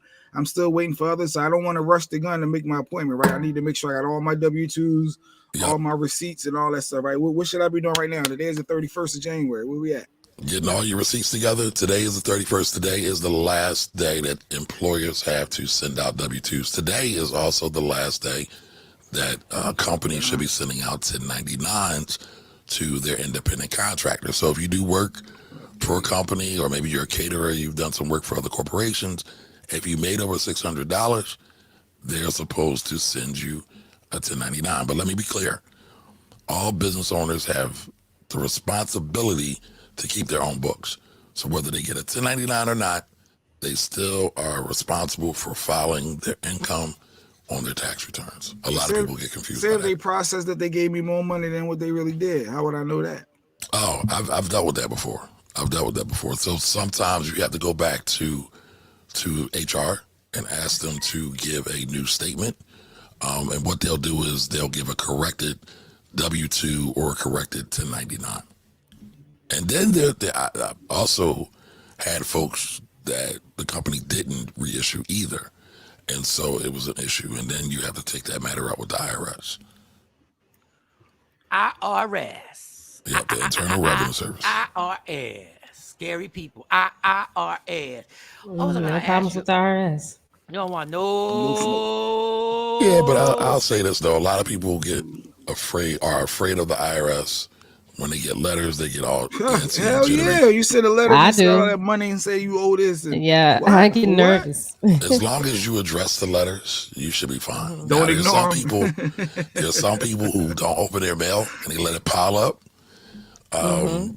That's a problem. But usually the IRS is not going to take any money from you or seize any of your assets early on in the process. Now, we talking 5-6 years in and you've been avoiding the IRS, you've been ducking the IRS, then yeah, you might run into some problems. Kelly J I'm has just a happy question. I'm sorry. Happy they what? No, I'm just happy that my PPP loans got paid off. Oh, you got the forgiveness. That's good. Yes. Make sure you declare that on your tax return. That was what I was going to ask you. So, because I thought we didn't have to say anything about it, but tell them that I got that. You have to report it. You don't pay tax on it, but you do have to report it. They're not going to count that as income. No, they don't count it as income. Okay. And listen, if anybody did get a PPP loan, make sure you go file for your forgiveness. If it's under 50,000, they are streamlining forgiveness real quick. Oh, that's dope. So Kelly J said, I talked with someone this weekend on Bitcoin. His thought was even if it goes down to zero, he still has a share. So even if it goes down, it will always go back up. Your thoughts on this? It could go back up. So, but we got to think about things kind of compartmentalized. This is Odell Beckham's pay. This is his income. Yeah. Right. So, and again, we know he should have other monies that can float him, pay for his food, shelter, put the bacon on the table, and the whole nine. But what if he doesn't? It's not uncommon for NFL athletes to go broke. So, if you're now putting your money into this asset that's volatile, that basically operates like a roller coaster, that could really put you in peril, as opposed to having control over your money. Let's say, I think his contract, Jay, what was his contract? It was like $750,000 or something like that for the 1 year. Yeah, $755K. Yeah, something like that. So season. instead of having that whole $755,000, he basically just chopped it in half to like $400,000 or $350,000, somewhere around there. He could have got that $750,000 and said, you know what, I want to buy Bitcoin. I'll take 10%. But he's thinking that 755 going to turn into 1.4. He's thinking he could double his money too. Yeah, but I'm not gonna use my paycheck like I'm in Vegas. Right. Now, again, I do believe it was a promotion, so he'll be good. He'll be good. Somebody else is going to come through and get some money his way. I believe that. And that's got to be, because sometimes we really look at athletes like they ain't got no financial struggles. Because my thing is, that's got to be a big jump from being with the Giants, making millions and millions of dollars, to having now, if I had a $750,000 contract, I'd be asleep right now. Listen, if I was making $750,000, but for a player making, let's say, used to making $7 million a year, which I think he was making more than that with the Giants, or was that his rookie contract? I'm not sure, but I know he was at least making $5 to $6 million a year. To go into making $750,000 a year before taxes. That's right, before taxes. And he gets taxed in every state and city he plays in. So that means that $750,000 got taxed in Cleveland and then got taxed in California, which I'm going to assume the taxes are higher in California than they are in Cleveland. Yes, they are. Yeah. And the cost of living. That sunshine tax is no joke. And the cost of living. So I could see why a wide receiver could be like, throw me the goddamn ball. But that don't make sense. Come on, if I work for a company and just because I gotta go do a job out of state, I don't get taxed for doing work out of state. My company is still paying me. So why? No, if he's with Cleveland, I thought he said like every away game they gotta pay for every state that they play in each week. When I get my game check, that don't make sense. I'm working the company. They fly me here to do a job. That's the law. So he has to take a little bit of taxes for every state that he plays. They take taxes out for every state. Wow. And especially if you're in Philly. Philly gets their tax too. I never. Why do you think they build these stadiums? Why do you think these cities and these states help pay for these stadiums? It's more tax revenue. Listen, everything's about money. Everything always comes back to taxes at some. So you want more home games than anything? Well, you got 6 of them. Well, you want to get some anyway. Yeah, half of them is at home. Yeah. Wow. So I guess Odell Beckham is happy as hell that the Super Bowl's in the same state that he lives in. In the playoff game, the championship game yesterday. Yeah, so I guess he also lives in one of the highest tax states too. LA. So I guess that's why Tom Brady was like, "Yeah, I want to play for the Bucks. Number one, they got a good team, and number one, there's no state income tax. There's no state income tax. That is correct. Oh, whoa. So that's a whole different ball game when these players are like, "Yo, throw me the ball." So wow. Okay. Now, I don't want to count other people's pockets, but they're saying Odell's worth $40 million. So if he's worth $40 million, he should be good. He should be able to sustain a market meltdown. Should be. But all these things I hear are estimates. They're not necessarily real. This is somebody guessing at what's in your pocket. So I always take them with a grain of salt. Oh, because just on that case, because I always go by net worth because I think it's fun to talk about. Chad Ochocinco, a former NFL player, was doing a podcast and he said, check my net worth, right? And they checked his net worth. They said $2 million. Do you know that? Because he's notoriously cheap. Like he says, I'm notoriously cheap. He admitted all the jewelry I wear is fake. It's fake. Yep. He said he went to his bank account. Now, I'm not advising this, but this is some dumbness I would have done. And he showed it. He had $15 million in his basic savings and checking account. Nice. He's still sitting on it. Nice. Go ahead, Now, Chad. that doesn't necessarily mean he's not only worth $2 million now. Because let's remember, what is the calculation for net worth? Net worth is a combination of your assets, the things you own, property, real estate, investments, businesses, and it's minus your liabilities, your debts. Right. You know, any mortgages you might have, business loans you might have, credit cards, student loans, things like that. So he could have had $15 million in the bank in cash and still had $13 million in liabilities and debts. So it just all depends. It just all depends. I guess I'm at the point right now, I don't believe nothing. I think everything's smoke and mirrors. Is it natural for people? I have an unnatural fear. I think I want to have money I know I want to have money like everybody else. But it's always a fear of mine. What if somebody just gave you $50 million? I literally wouldn't know what to do with it. Like, everybody's like, people. That's the lottery. That's why most people that win the lottery go broke. I would literally, honestly, y'all, I wouldn't even move out where I live at because I'd be so paranoid with I would have to be like, yo, somebody tell me, what am I supposed to do with this money? Flip it. I'm not flipping it. I'm not a drug dealer. I'm not flipping this. Listen. No. You got to be a drug dealer to flip it. No, but that whole flip it, I don't know how to flip it. It's just like when ball players say, they be like, when you get money, you should open a business. I didn't make this money based on opening a business. I made this money based on shooting jump shots. So I know nothing. So explain to me, what would I do if $50 million came upon me and boom, what should I do? What's the first IRS? Pay the IRS on top. Pay them how much? What do they get? If I'm living in Jersey, what do they get? 50 million, I would say 37% is the highest tax bracket. So somewhere around 30 to 40%. Then whatever your state tax is, then everything else.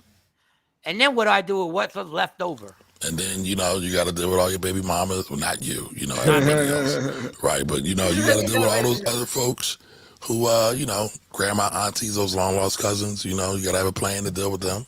All right. Well, I don't have any, and my family ain't. Come on. They're going to come out the woodworks, man. They don't. They've never. Like, just because you ain't have 50 million. No, people in my family thought I was famous. So I was like, but okay, I'm not giving them. Famous, Mike.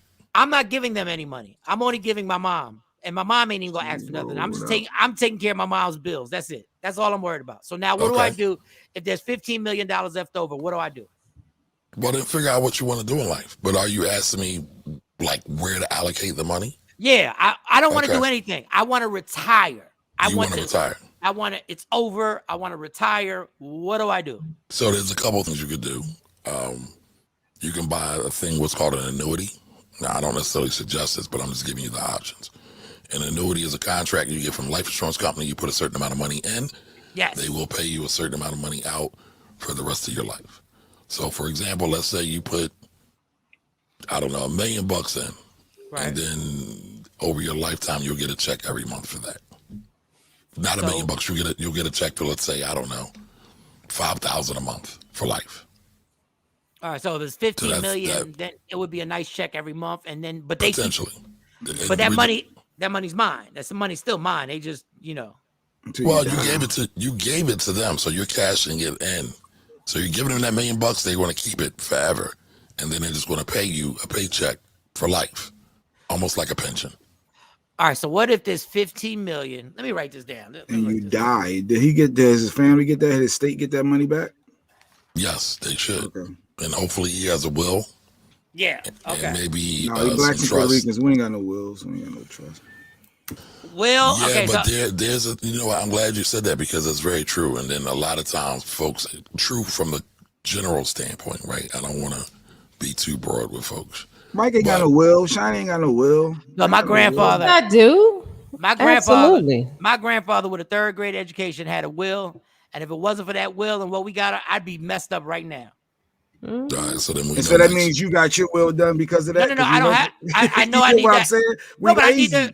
We don't know where to go. First of all, I hate you. I hate when you say words like that about us.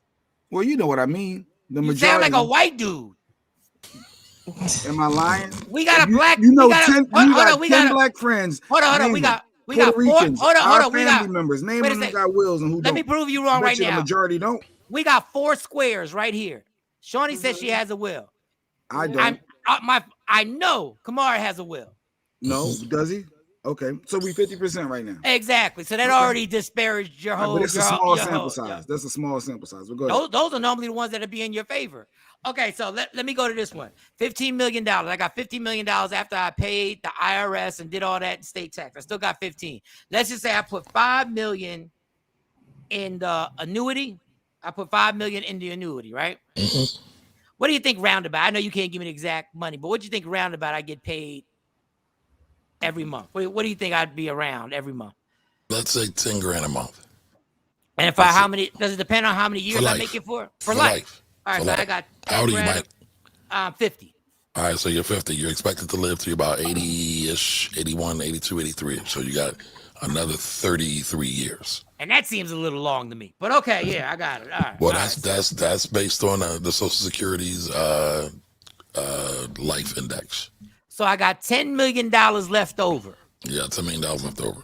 What do I do with the we probably need to create a tricking budget for you. Because we know you're going to trick. You're going tricking. I'm really not a tricking person. You don't have to be a tricking person. You ain't never had 10 million before, so you want to find a way to trick it away. And listen, tricking has multiple meanings. It's not always the freak nasty stuff. All I need some luxury stuff. All I need want that extra car, that extra jewelry. I'm not getting an extra car. I don't believe in extra cars. I believe in this. This is what I need for my tricking. No, I'm not. I'm not the dude that's gonna have 5 cars for me. To me, that's dumb. But if that's what you into it.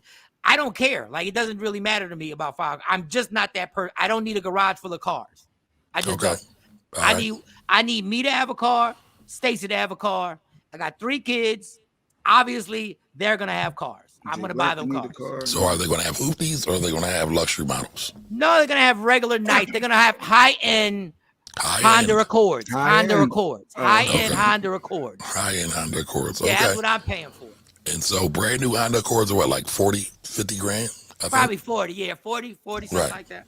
So that's a $150 right there. Almost 250 with you and Stacy included. Because I know you and Stacy not getting high-end Honda Accords. No, Stacy's gonna get a Range Rover because that's all she's ever wanted. And have you seen the maintenance on Range Rovers? Yeah, I think I'm gonna lease the Range Rover. I think we're gonna lease the. I see your point, though. I see your point, Kamari. I see it, and it just builds. So yeah, it just builds and builds. It just goes order. But hold on. I don't want a tricking thing because this is what I want to do first. Forget the tricking. No. We have to have the tricking thing, right? Because everybody's a trick. No. But in all seriousness, I'm the type of person that I need to know whether 10 million I should do with the 10 million, and then whatever is left over, I will live accordingly under that. That's just how I am. No, that's how you do it. So we gotta allocate the money, because if you don't allocate the money, people lose scope of everything. So you gotta say, I'm gonna at least put $1 million aside for tricking. All right, $1 million aside. That's and fair. you can label it. You can label it clean tricking, not dirty tricking. Oh no. Let me tell you the last thing I would do if I got $50 million is run out here in these streets and try and knock off one of these chicks. That would be the last thing I would do. Let me tell you something. Go ahead. So $1 million a year on tricking, clean tricking. No, not a year. Just clean tricking. Just total. Total. That's not a year. That's fine with me. Total. Right. Okay. So now now it's $9 million. Now what? Right. Now you got $9 million. Yep. So then you can invest it in various things. Real estate, your business, right? Michael Shawn's comedy. You could do a whole nationwide tour. You could underwrite that. Buy some McDonald's like Shaq did. What he got? Shaq bought a bunch of restaurants. Yeah, you could buy some restaurants. There you go. Now, if would this be the right thing to do? I would want to pay off my 2 properties first, because I want to rent them out because I'm not gonna live there no more. Is that okay? You could. So you want textbook answers, or you want real answers? Whichever one you're my advisor. I'm going with what you're telling me. Right, but listen, people don't always listen to their advisors, right? And so as my job, I always have to factor in your psychology. Okay. And so paying off your mortgage is one of the worst decisions you could do money-wise. Wow. Money-wise. Why? Because it's typically low interest rate money you're going to get. And then so anytime you get any money, if you need money to get money out of your real estate, you don't have to go take another loan. So why pay all that money into your house that you can't get access to? Okay. So that's textbook, right, finance. However, there is a return of investment or ROI associated with mental and emotional clarity or stress, right? So paying off your mortgages may help you sleep a little better at night. It will. And that's worth your weight in gold. And I'm gonna challenge that because if I can pay my mortgage off, why not? I get what you're saying. I can, take the loan off the money, but I'm paying more interest in the long run because now I ain't got to worry about paying interest no more from January on. I'm good. Why pay any interest if I can pay my mortgage off? There's a term that the billionaires use called capital allocation, and all capital allocation is where can I put my money, my best risk reward. Where can I put that money to get the most bang for my buck? And so putting your money up into an asset where you probably already have a 3%, 4% interest rate on your loan anyway doesn't necessarily make sense. However, you could turn around and take that same money, excuse me, y'all, take that same money and put it into something that's paying 5, 6, 7, 8, 9, 10% interest. Like what? So, like what? Yeah, just an example. Mike, you got to get on my YouTube channel. But you're on the Media Room 360 channel right now. Yeah, you got to get on my. Yeah, you want all my gems. No, he talked about no. Yeah, so we no, but we talked about this. I'm joking. We talked about this. I think last week. There are I-bonds that you can buy that are paying 7% right now. Ooh, I-bonds. Somebody was asking. I couldn't tell them. Okay, it's called what? I-bonds? Yes. So you can buy those. I mean, and this is something people can actually use, right? You can go $25 is, I think, the lowest increment you can buy up to, I want to say $10,000 for the year. Where do you buy them? Huh? Where do you go and buy them? They ain't got them. Go to treasurydirect.com.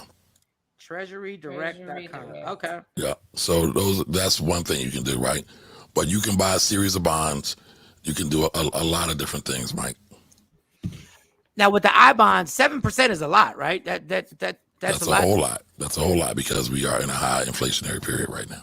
So with the 7%, when let's say I buy $200 worth of I-bonds, am I using the correct terminology? Mm-hmm.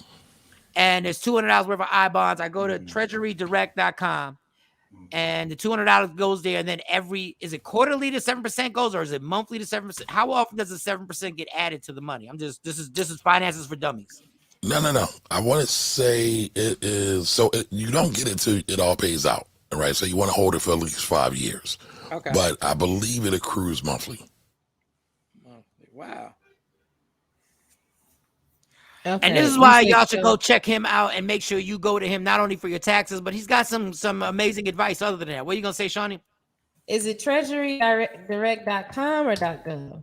I just put it in the chat, Shawnee. Yeah, in the private chat, he got his YouTube link as well as the Treasury link. All right, I pinned it. So, but back to your 50 million, Mike. So we're down to 9. We're down to 9 million. How much are we putting in the I-bond? How much are we? Well, I probably wouldn't have you. You got big money, so I wouldn't have you buy those. I would have you buy a different bond directly from the government. I just made me feel good, even in make believe. Well, you big money, big money, right, big money. Yeah. All right, so what do we do? So I would have you do that, and then I would probably ladder it out, right? Create what's called an asset allocation strategy for yourself. Everybody else should look up asset allocation, know what that means. And so I would create a portfolio for you that is income heavy, but also takes advantage of some of the movements in the market as well. And we might look to buy some real estate and some other markets, since you like real estate. Yeah, I do. I really would like to, but my thing is, the only thing I'm moving around the corner. I already got a plan. When my next job, I'm moving around the corner, and basically, them houses are just they're probably like 400,000, but they're right around the corner, so the move ain't gonna be that bad because I want to rent out the 2 spots that I have for the next 5 or 6 years, and then keep those places simply so my daughters can move in, and when it's time for them to move in, so they can pay me the rent. Does that make sense? That makes sense. I know it's basic. I mean, yeah, but are you renting them out or have you brought them and then you plan on renting them out for the income? my thought was I was gonna buy them and rent them out. I'm renting them out. I rent one out now, but my thought process was to pay both of them off and then rent them both. So we're still under the 50 million scenario. You can do that. You may not want to do that. You might want to say, hey, instead of paying this off since I already got the mortgage, I might take that money and just go buy a new property, right? And buy it in cash and just generate more income. It all so like with real financial decisions of money, it really goes down to what your goals are and how you feel about your money. I mean, I could literally spin your head dizzy on what things we could do with your money, but it doesn't matter if you're not going to do it. You see what I'm saying? All right, I got a real life scenario, something that's not as complex as Mike. Complex. Because you all over for me. This is too much.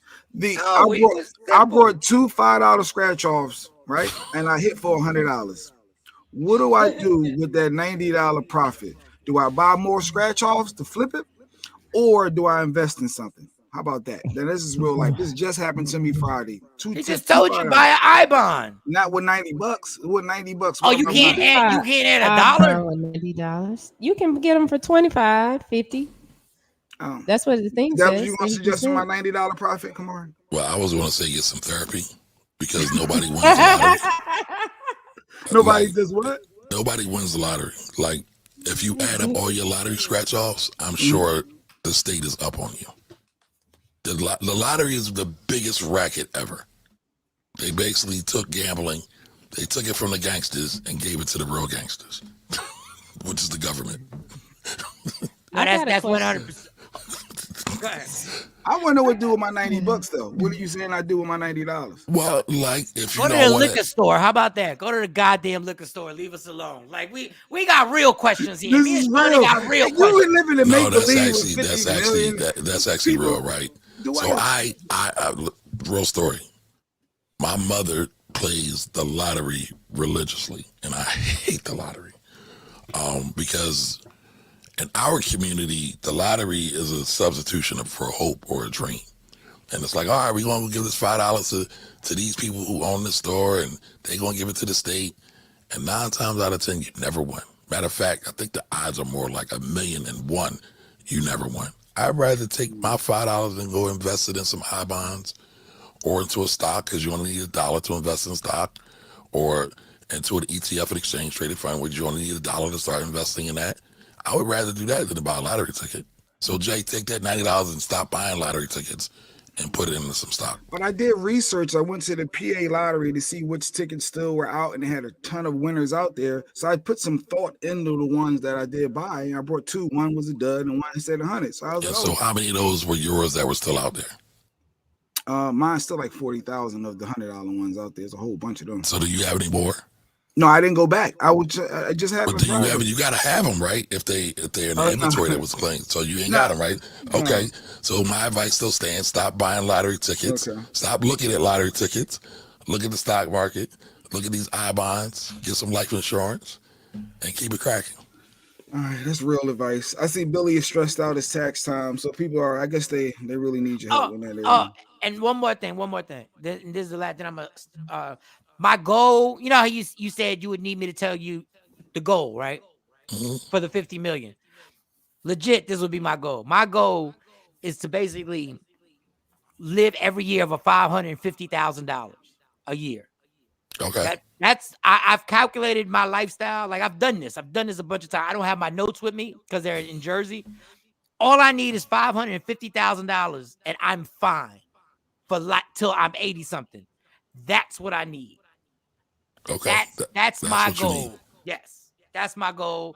I'm good. Family's good. Everybody's good. So you mapped out your yearly, what you would need, your bare bone minimum for you to be comfortable in life. Yes. Okay. And that's interesting. I don't need a high-end car because I'm not a big car person.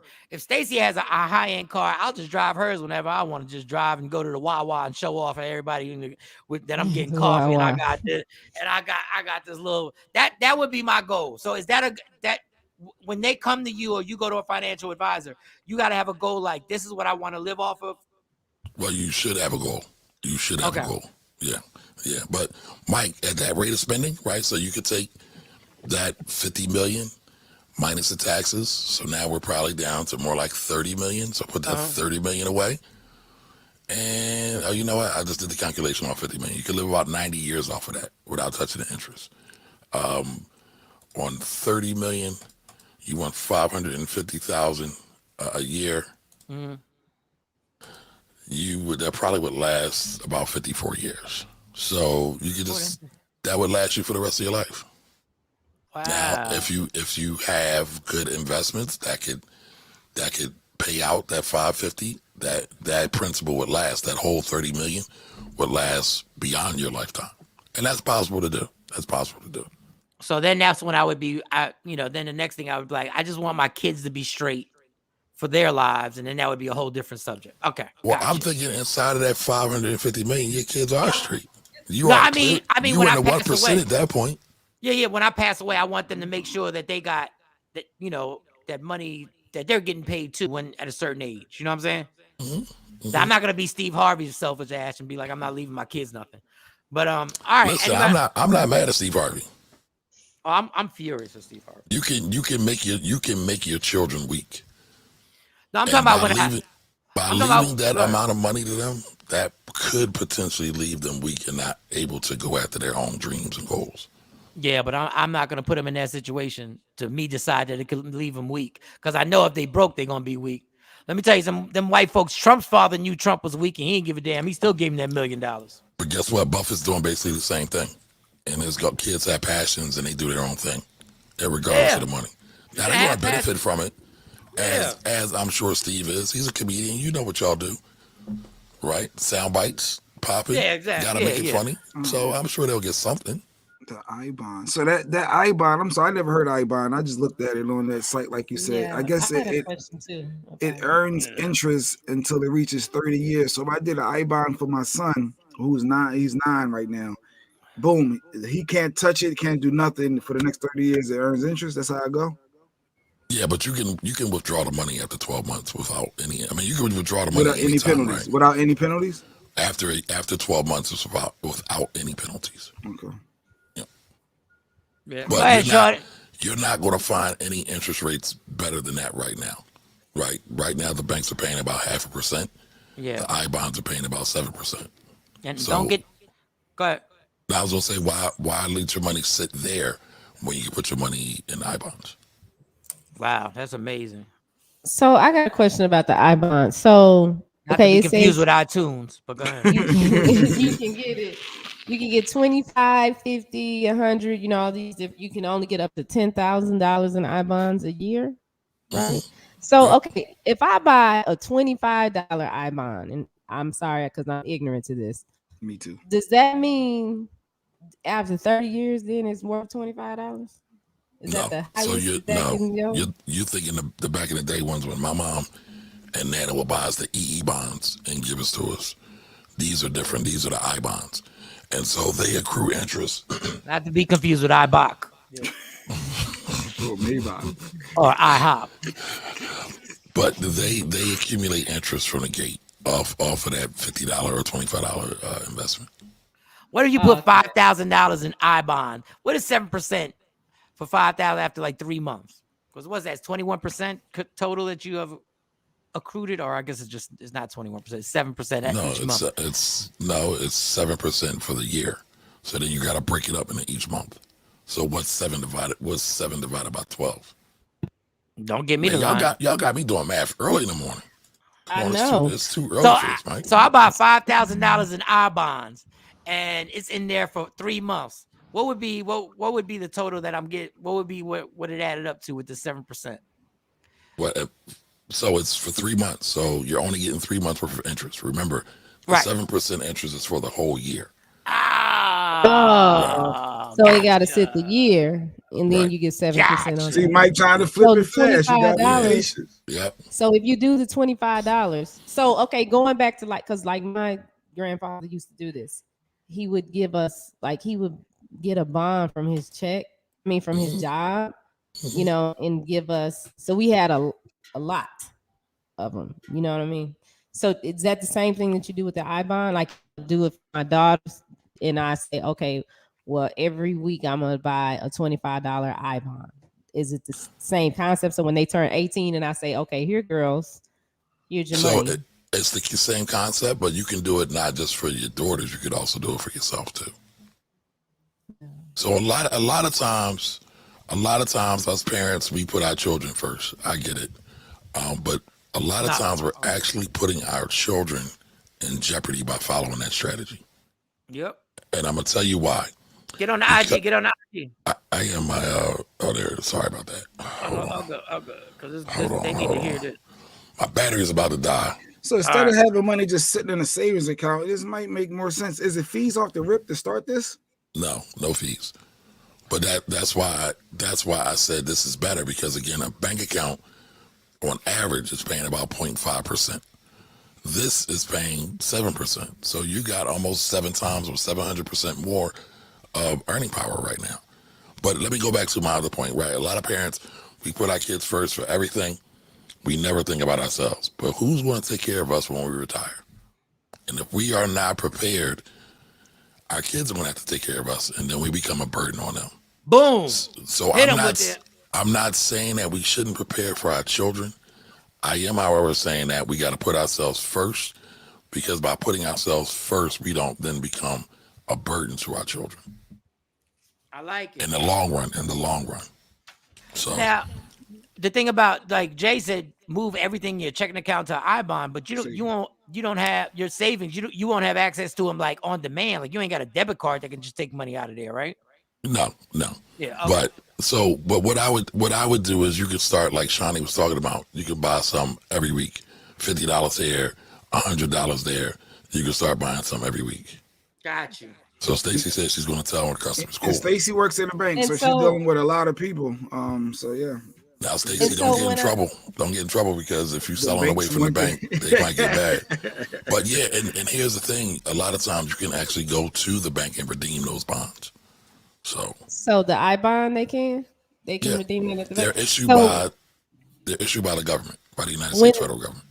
When I do the $25, so at the end of the year, it's going to be $25 plus the 7%. Yes. And then the next year, another 7% if it stays at 7%. That is correct. So every year, okay. Now we're talking about 7%. compound interest. So if you're just putting $1,000 in there and just leaving it alone, just don't touch it. Let it be. But to answer your question, Shawnee, so at the end of the year, I just did the quick math. It'll be your $25 is now worth $26.75. I know it might seem like a little bit of money, but that adds up real quick over time.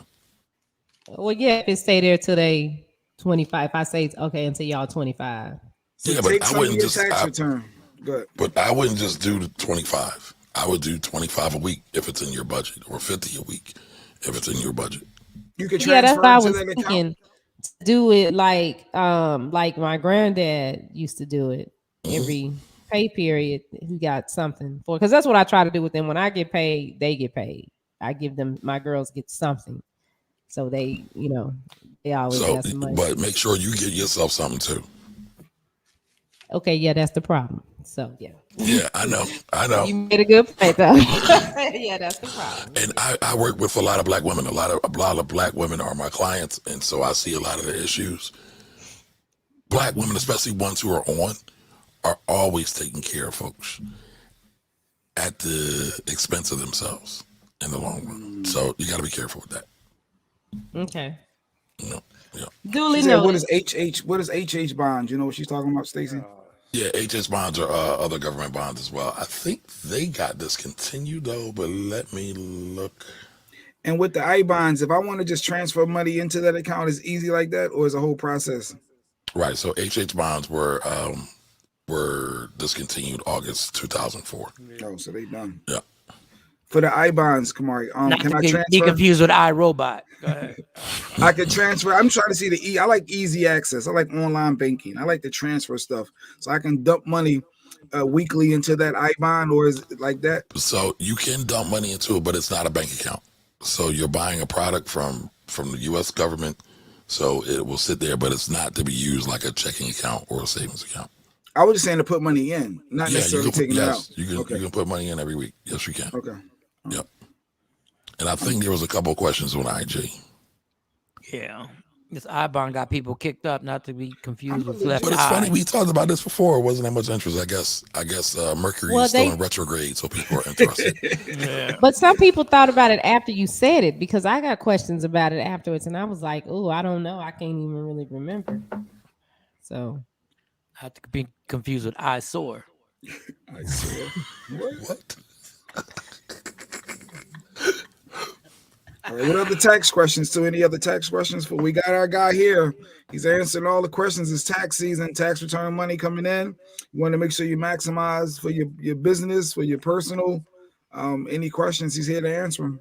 Yeah, and I gotta leave in about 5 minutes. I gotta go see the So doctor, but not for that reason. Fast. Oh, yeah, you get your colonoscopy done. Good job, Kamar. I need to. I'm not looking forward to it, but I need to. God damn. I'm looking forward to it. You have to bring that up. I heard you lose like 10 pounds. You lose like 5 to 6 pounds on when you do it. I'm looking forward to that. I have a 6-pack after that happens. That 7% got us like, yeah.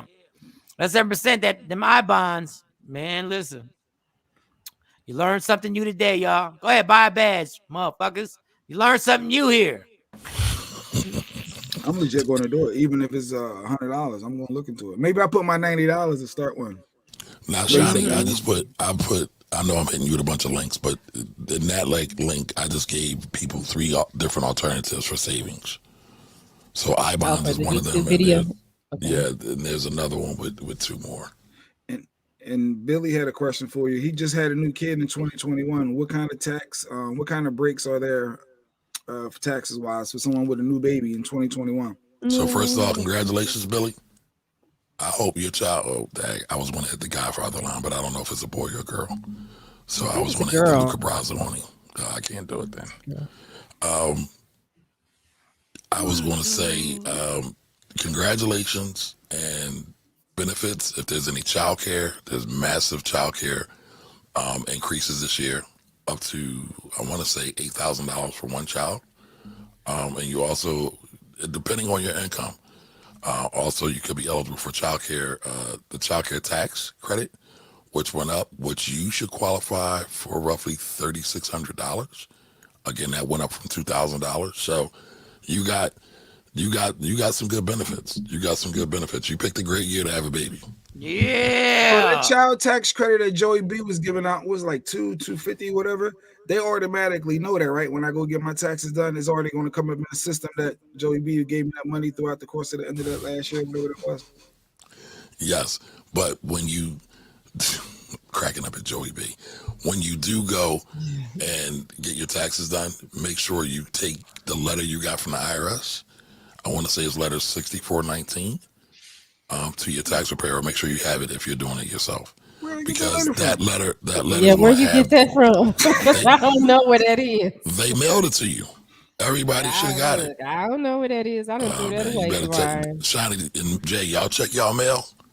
I gotta look at. They threw it away. They threw it away. That's what they did. Just give me the bread, direct deposit. I ain't nobody keeping all that. I mean, I got proof that they gave it to me. I can show my bank account because I had it go in a whole different bank account. So what's the name of the letter? The reason why I say you should keep the letter is because what happened last year, everybody got stimulus and they gave the wrong amounts.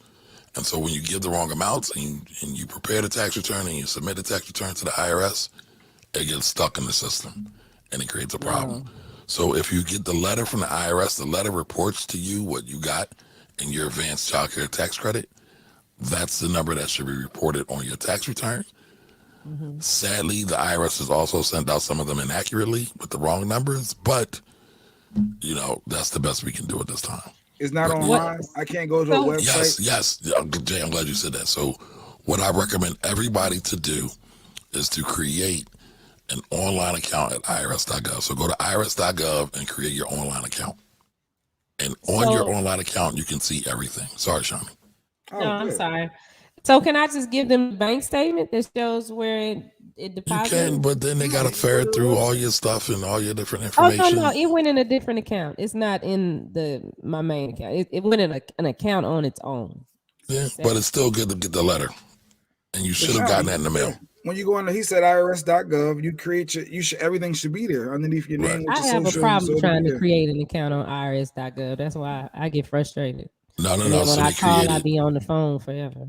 No. So they created a new system for that because you probably had a problem like most people have because they want you to have like your mortgage and a credit card or student And loans. and I don't have a mortgage. But they created a new system called ID.me. So try it today, and you can do the ID.me system. So they upgraded it. And it would have been like Stacy's asking, so that should have been sent out probably by the end of this month as well, by January 31st. Those letters. That went out already. That went out already around January 19th. Oh, they just recently sent it. Yeah, the IRS sent it. Oh, yes. well, I gotta check the mail. My bad. Yes. You ready to check the mail and darn in 2 weeks? No, I ain't checked it. I don't check the mail. I check the mail once a month. All right, so cool. Stacy says I did that last time you told us to create an account. Good, so at least somebody here is listening to me. You check. Wait. Wait. Somebody's listening to me. You check the mail once a month? Once a month, yeah. About once a month, I go to the mailbox. Oh God. Damn. Okay. I mean, well, most of the stuff comes online. Oh, my mailbox still be packed. I'll be going. Well, yeah, it be packed when I get there. When I go down there and check it. There's a couple of questions on IG. Before I bounce, just wanted to get to them. Go for it. I can't. Oh shucks, I can't scroll down. Curly Q. Scroll down or scroll up. I guess. How long do I have to keep the I-bonds before you can take the money out of it? And do you have to take it all out if you touch it? So you can keep it. I would suggest you keep it up to a year. Now, if you pull it out before a year, they penalize you 3 months worth of interest. So let's say you got $100 in there, right? You got $7 worth of interest that year, so that would take it up to 107. If you took it out before 12 months, it would take off 3 months of that interest. So about 1/4 of $7. What's 1/4 of $7? Or 25% of $7. So it's how much Jay Black went on the scratch offs. No, but if I'm adding money, if I put money in January, I put more in February, and I want to take some out, how do they know what money is that came from? I'm taking it out 3 months early. That could have been my January money I put in. Because each bond has a different date that you brought it in. Jay Black think he gonna confuse him.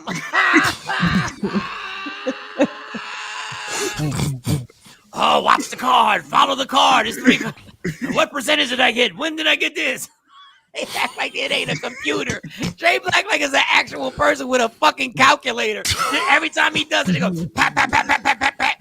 Ding. Right. So to Mike's point, it is a computer. They have it all logged. It's very rare if you're going to have any issues with that. Is it January? Is it March? I put money in a lot. We should do. You know what we should do, y'all? We should do a savers challenge. Y'all down to do a savers challenge? Talk to me.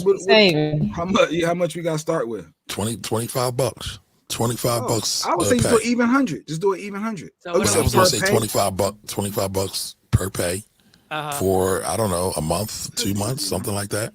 I ain't got a job right now, so I don't know. I'm like, so that'll be $50. So that'll be $50 for the month. So every 2 weeks, $25. Yeah.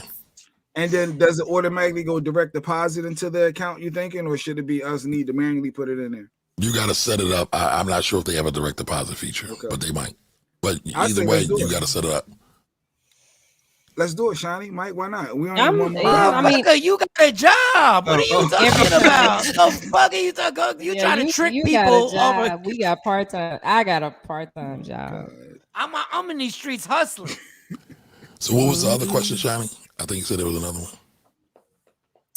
She says, can you take it all out? So I guess, but when you cash the bond, you got to cash the whole thing, right? You can't cash half of it. What bond is it? What bond is you talking about? I was waiting for Mike to say something dirty. Go ahead. What? I thought Mike was going to say something dirty when you said that. About withdrawal? You're trying to be professional today. I have not. I see. I don't withdraw anymore. My deposit stays right in. Like I don't withdraw nothing. I let my money mature. But yes, you can't withdraw like a half a bond. So either it's one, you leave it all in, or you take out the whole bond. You can withdraw half of the bond, but what you say? I thought you could only take out half. I thought you could only take out the whole thing. You got to cash out the bond. Said you have to cash out the whole bond because you're not on IG no more. Oh, let me put you on IG. Oh yeah. Oh, I'm not on IG anymore. You fell off IG. No, you're not. Curly Q, go to Media Room 360 TV. I'll put it there. Sorry. Can I explain something to y'all? The fact that once we're talking about investing, the first thing we're talking about is how do we withdraw the money is the problem. No, people just want to make sure they know how to get their money back. Like, that's real talk. Dog, but he off the door, he said, keep it in there for 12 months. So you should forget it. I mean, that's a legitimate question. People want to know. But listen, damn. I'm going to tell you why it's a legitimate question, Mike. You got a lot of scammers out here that are making big promises. Right. And then they never deliver. So you got to have some kind of benchmark to say, all right, well, this guy said do this, and I was expecting this, and it did not happen. Now, how does iBond make their money? Because I'm confused. Because it's always feel like people got to profit. So let's all right, wait, stop. Take out iBond and substitute U.S. federal government. Stop. Okay. This is the U.S. federal government. This is the program. So I think Shani talked about it, right? Her grandfather used to buy, it was probably the EE bonds at some point, and it's a savings tool, right? So we give the government money, we lend the government money to help them pay the bills, to help them pay for the roads. Right, yeah. Okay, yeah. Makes more sense. Yeah. What's your other question, Curly Q? Yeah, I thought there was a text question on there. I saw it and then it went off.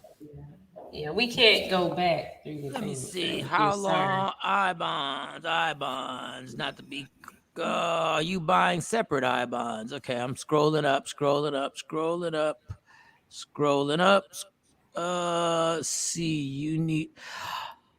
You need tax write-offs, and you will always have taxes on the home. I don't know if that's a question or more than a probably when I said why not pay off my mortgage? Why wait? Because there's going to be interest on it. You can avoid interest, and he already answered. No, I don't see any other questions because we're going to right back to the Amex. And Mike, I have a question above. Sheesh. All right. Stacey's correct. All the stimulus money we got from bonds. So bonds, actually, and there's different levels of bonds, and I don't want to get too technical, but the U.S. government issues bonds, loans. They ask people to loan them money so they can run the government. Simple as that. It's that simple. I'm gonna do this. Can y'all loan me some money so I can run Media Room 360? What you need, Shauna? We need to do a GoFundMe for you. Yeah, I'll take it however I can get it. Yeah. So what's your cash app, Shawnee? $ Media Room 360. So $ Media Room 360. I'm sending $25 as soon as I get off. Wow. Oh, just like that. Just like that. That's not one. Anybody else? Closed mouth don't get fed. You better put that cash app up there. Wait a minute. Hey. All right, so hold on. I'm gonna come.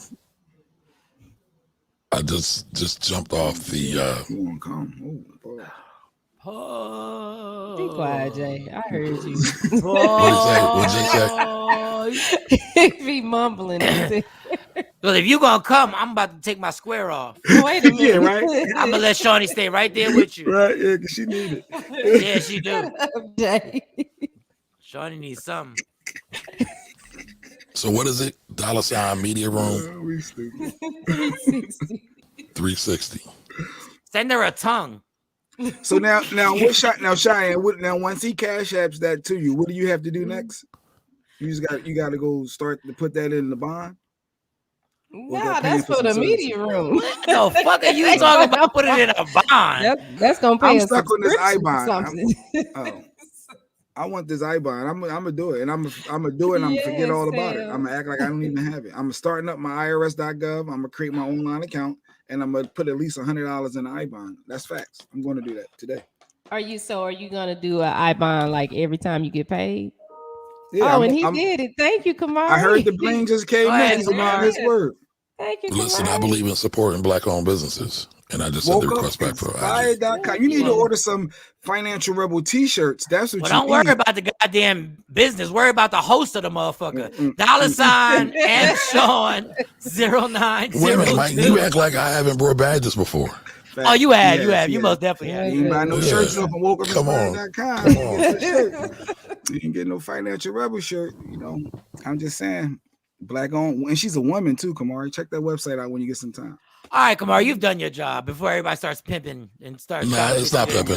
It ain't pimping. Y'all It's can't pimp me. supportive. It's supporting. You know He's what? already You and your wife, she made some soulmates hoodies and sweats, and Yes, you get her to Valentine's make the Day. shirts for Valentine's Day. It says soulmate. So one part has it on you, and then one part has it on your wife. The soul and then the mate. I like. Yep, Kamari. That's something dope for Kamari too. Yeah. So you wear it. So you wear it when y'all not together, and you just walking around with mate. Oh, thank you, Kamar. You don't have to do that. Thank you. But listen, I put my money where my mouth is. I'm here with y'all every week, Oh, thank you. Like it's and okay Jay, to walk I'll definitely get some stuff from you as well. Well, that's for my wife, but yes, I appreciate it. Is she extension? Well, aren't you and your wife one? So yes, if she wins, you win together. We are a unit. And shout out That's to right. TP. I saw TP. She supports the show. I saw her. My wife just told me she bought something too. So nice job. Appreciate you, TP, for supporting. Yeah, and Jay's a model for the brand too. Yeah, I'm a model just for the website. Yeah, push the site. Listen, you're moving by yourself, but you're a force when you're together. Hey. And you could tell that things are getting up because they got some new models actually modeling this stuff. Yeah, they got some new models. She's trying. That's when you know the business is getting better, when Jay Black ain't your main model, because that's a whole mess right there. She didn't upgrade it from Jay, huh? He took a photo. He took one picture. He had slippers on. Like who takes a picture with slippers on? Like what are you doing? He was trying to be like Tom Brady with the hugs. Had a cup of coffee. Man, listen. All right, we gotta. You gotta go, right? I gotta go. Yeah, because my doctors won't kill me. Take care of that health. Make sure your health is wealth. Damn it, and we need you healthy. That's real. That's real. All right, big dog. Thank you so much. And also, you got your IG thing that goes on. So make sure you follow him, the Financial Rebel. Go follow him and go get more advice. And his YouTube channel. Make sure you get to that YouTube channel. Finance Rebel everywhere. The Finance Rebel everywhere. I'll see y'all next week. Or maybe I'll jump in another day this week too. Yeah, feel free. Okay. Feel free. We always open. See y'all. I'm tired. I'm tired. Yeah, we got to You go. want to take a break? No, we done. We done. I got to get dressed. What time is it? Early? Hold on, hold on. I may not. Hold on. I gotta get on. Hold on. Can I get off of this? All right, maybe I can. Let me see if I can just look at exactly what time they told me to be there. Let another person Sean, it's try. 15 minutes. He gotta go. I gotta go. Jay just lazy. Yeah. I know we didn't talk about Nick Cannon and his 8th baby. There's a bunch of stuff we didn't talk about. We didn't even go deeper into the Janet Jackson. Oh, I got time. I got a little bit of time. Or Larry Johnson and Regina King. Let's we got you know what we didn't talk about is everybody's so excited about the Super Bowl halftime concert. And I hate to be I'm excited too, but this is what I mean about how people forget that the star of the show beat up a female reporter, then went on to beat up Miss LA, Dr. Dre. Is that all allegedly? No, that's all. That's all. That's all true. They said it. Yeah. What was that girl's name? So wait, what's the issue? D Barnes. It was D Barnes. He beat her down some steps, and then he beat up on Miss LA. I'm just saying, when is there a statute of limitations that if I beat a chick's ass that y'all will forgive me? Because Chris Brown need to know that date too. No, because he's already forgiven. No, he's already Chris forgiven. Brown ain't forgiven. Oh, you out your mind. Chris Brown is forgiven. We just did it the other day with B Love, and they were saying no, they're not going to a show. No, they're lying. Go to his shows. Everybody's going to his show. I go to the Chris Brown show. I sing the songs. He's already had hit songs all over the radio, getting played every day. I just want to know my time frame, just in case. I'm an I would never hit a woman, but just in case, I just want to know how long y'all gonna be mad at me. If you hit a woman, if I got a call that you hit Stacy, right, I would have some words for you, Mike. Okay. But, I mean, it wouldn't change my relationship with you, but I would have some words with you. I'd be like, look, it wouldn't change your relationship, so you would support a woman beater? I mean, Mike, that's my friend. I wouldn't turn my back on him, but I would say some stuff. Thank you, Robert Lewis, to just send some money to the Cash App. There you go, Robert Lewis. There you go. Appreciate the show. Appreciate it. The support on me. Man, we stopped doing Cash App Fridays. Man, we supposed to go Cash App. I know, right? Cash App Friday. I mean, I'd still love you the same, but I'd just be like, look, dude, that ain't cool. What's the problem? I know this will rub people the wrong. So who said Dr. Dre was? It's Dr. Dre's whole situation. He's the one who said it's all his artists. It's all his artists. Yeah. Kathy said Snoop Dogg is bigger than Dr. Dre. I guess that's what he ain't got more money than Dr. Dre, and that's why Dr. Dre had to pull to bring all his artists, Eminem and everybody in to do it. And Mary J. Blige is doing one song. That's it. She's just doing one song. We ain't got. We're just doing one song. Stop playing. You're not having Mary J there. The whole promotion. I don't need Mary J to do more than one song. Well, they only got 15 minutes, so I can see that. She come out, do her thing. They got M, they got Snoop, they got Dre. They got more than enough. Just come and do one song and keep it. Yeah, I can see Dre running it, bringing everybody out. Probably be on the stage longest. And this is just my question. I just want to know the statute of limitations because everybody, this cancel culture is amazing. It lasts for a little while, and then people come back. And I'm cool. I'm cool. Dave Chappelle. Yeah, I'm cool with forgiveness. I'm cool with it. Chappelle hit somebody? No, just in general cancel culture, you get forgiven. Little baby's fine right now. Little baby's fine. Back to the baby. Little baby, the baby. They're all fine. The baby. The dude I think that people. Travis Scott is fine after all them people died in his concert, which is not his fault. He's fine. Wow, I feel like that was so long ago. Yeah, forget about it and move on. Yeah, but people make mistakes. I definitely don't agree with it. But how long do you hold on to that? How long do you keep reminding somebody, well, you did this, you did this, you did that? At what point, when do we get them the opportunity to do better? Well, we don't stop blaming white people. Well, I don't like Roseanne. Like who? Yeah, but even Mel Gibson, they forgave Mel Gibson. He did the whole rant. Mel Gibson ain't even been the same since that. What rant did he do? The Jewish rap, cancel culture. Oh, Curly Q said cancel culture is 1 to 15 business days. Exactly right. Yo, that's comment of the month for me. That was on point, Curly. 15 business days. That was my whole point. Hey, Curly Q, I'm taking that. I'm sorry, Curly Q. I got to take that because there's no reason for you to have something that funny. So I'm taking that. I'm taking it to IG Live. I'm taking it to IG Live. I'm sorry. I'm taking it to IG and posting something and TikTok and all that other stuff. Just wanted to know. And I'm still listen, man. I'm still excited about the Super Bowl This is probably one of the few Super Bowl halftime shows since Beyonce was probably the last one. I normally don't watch the halftime show. I just glance at it just to see, just in case if a titty pop out. That's the only reason I still, just in case. Of course, Janet talked about that in the documentary. And what did she say? Yeah. They planned it, or what did she say? No, she never. She still say they did not plan that. Yeah, no. Oh my God, this is why I don't mess with these people. Janet, you really want us to think that he pulled your top down and it neatly pulled out just your titty. There were no strings or nothing.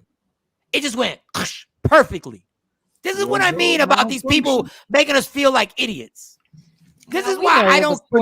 I think Justin agreed. Like he said it happened that way too. Right? Justin said the truth. Justin knew that was supposed to happen because he was sitting up there looking like a deer in the headlights, like he was scared to do it. No, they had a whole conversation. It's just they rehearsed act his role out. He couldn't act. Why did she was the only one that got all the backlash? Why didn't he get any backlash if he played a part in it? Because she should have said the truth, but she never does. She should have said, yes, we made a mistake. We planned it. We rehearsed it. Mm-hmm. But your dumb ass is going to sit there and run with the lie. Like, it was a malfunction. Or what? We're not stupid. Even though we are. Because millions of people were like, it is a malfunction. It created doubt. I think it was. What makes you think a white boy would just pull off a black woman's top in the Super Bowl? Well, I mean, they would do that. But no, they wouldn't. Justin Timberlake would not do that. The look on Justin's face said it all. They planned that. And he just couldn't act his part out. That's all. No, I think he was supposed to act like a deer in the headlights. That's what made it seem like it was a mistake. It was a malfunction. He was like, "Oh God, I didn't know that was gonna happen." Usually, when you do that, like if we out and you do that, then you're gonna try to cover me up. He ain't try to cover her up. He snatched it off and then just stood there. They can't cover it up. That would defeat the purpose. That's why it was an act. You're right. If it was really something that happened by mistake, he would have tried to cover it up. Yeah. He didn't cover it up because it wasn't. It was all planned. Everything was planned, and she still sits there and lies. I don't know. I kind of believe that. Jay, it's not a malfunction. I would never. There is no way. There is no way in God's green earth. Janice said there's no way she would have done that. She said there's no way. Shut the hell up. The famous pose like this with her boobs out and the man holding it.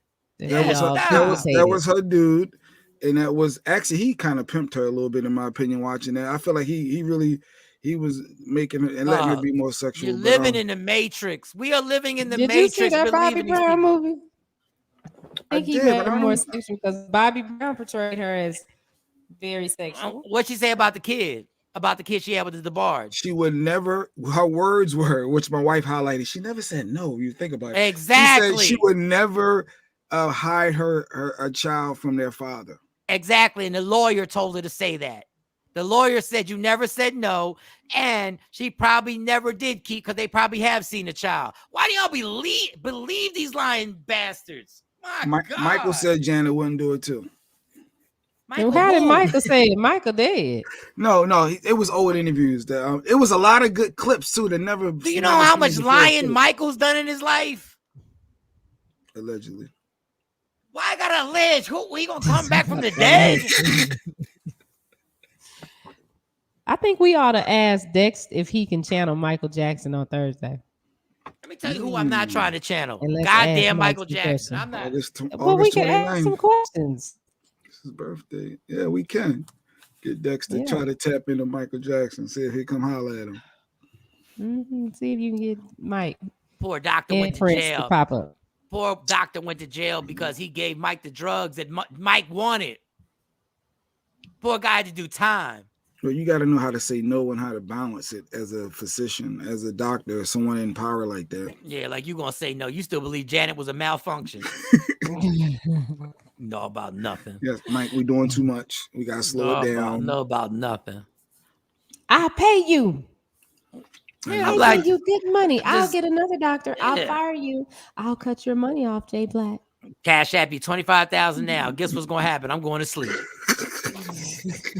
Night, motherfucker. That cash app went through. Good night. Sweet dreams, homie.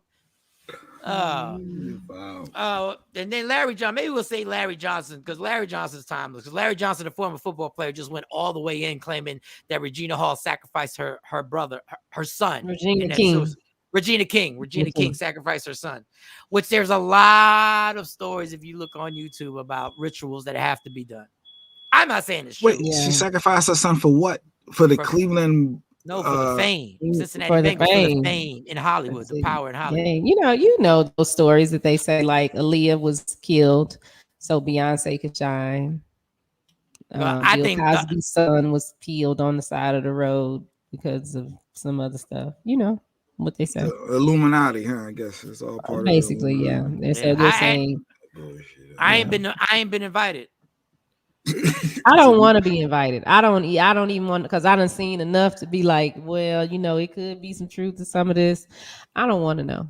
I'll just stay right. Y'all will know. Y'all will know when I'm invited because one of these squares might disappear. I'm playing. I just have. Yeah. Dun, dun, dun. All of a sudden, I get that call. I'm good. I'm be like, nah, I'm good. All of a sudden, Jay under the weather. Like, what the hell? I was fine yesterday. Usher killed his son for success. You talking about his stepson? No, I thought that was his son that died on in the the car. jet skis. Yeah, in the jet ski. I thought that was his. That was that was his wife's son. No, I don't know. Listen, people, this is all a bunch of bull. This is all alleged. No, I don't say it's a bunch of bull, and I don't say I believe it. I don't go either way. That's up to you. Nobody sacrificed. She loved her son. She did not sacrifice her son for no fame, whatever they saying. Well, either way, I guess we'll get deeper into that tomorrow. I don't believe it. I don't believe it. I don't think you understand how much people want to be famous and powerful. I don't think you don't want to be understand that famous. I couldn't You sacrifice my see? children. I couldn't. the drug of power. There ain't no more drug than fame. Ain't nothing more of a powerful in Hollywood. I don't listen. I'm not saying I believe it or don't believe. I don't care. Like I'm not in the middle of it. I'm just do not shoot the messenger or sacrifice me for fame, please. One question I did have with that Janet documentary, it said they hit on the Tupac thing, but I heard the rumors that she made him take an AIDS test and he got upset. Was that true? They didn't highlight that in the documentary. Was that true? I've heard this story too. She made him take an AIDS test. Yeah, I heard tons of stories about that. But they didn't hit on that. I guess because it wouldn't have put her in a good light. I'm assuming. And if she did, yes, the guy from Sweetie Pie killed his nephew for money. Miss Robbie's son. It's a powerful thing, man. It's a powerful thing. But his was like 500,000. Like it wasn't a whole bunch of money, and I'm like, Tim, really? If you got some financial struggles, she said it on Arsenio Hall. Oh, so Tupac said it on Arsenio. Oh, so she made it. So, everybody said it. Rapper said it. Joe Torre said it. Yeah. Joe Torre said it when we interviewed him. Who was that? They got to kiss Janet a couple times on the documentary. They was excited. I forgot who that was. I guess another actor, whoever was in Poetic Justice, got to kiss her several times. But the documentary, you should watch it. It was really. I felt it was entertaining. And I felt that it was good. You know, 11 of them lived in a house that was 680 square feet on Jackson Street in Gary, Indiana. 11 people lived in that tiny house. 11 people. You're talking to a Puerto Rican. That ain't even impressive. What? Yeah. What? My grandmother had 13 kids, so yeah. I had a whole bunch of cousins, and we was all in the house in a one bedroom. It was actually they had space for 2 more people to sleep over. They didn't. They needed 2 more. They had extra space. And I'm gonna say this, y'all. Janet Jackson is iconic. Janet Jackson is amazing. Janet Jackson. I just wasn't a huge I was a fan, but I wasn't turned out like everybody else was. I thought she was cool. To me, once Mike was Mike, I just always looked her as a lowercase version. And she talked about that. She was always in the shadows, no matter how big she got. It wasn't until she had, I think, 7 #1 songs on one album that she, overtook him as far as some stats and started having more, credit to her career. Yeah, she said that. I never, she was always cool to me. Like I was a fan. I never bought an album.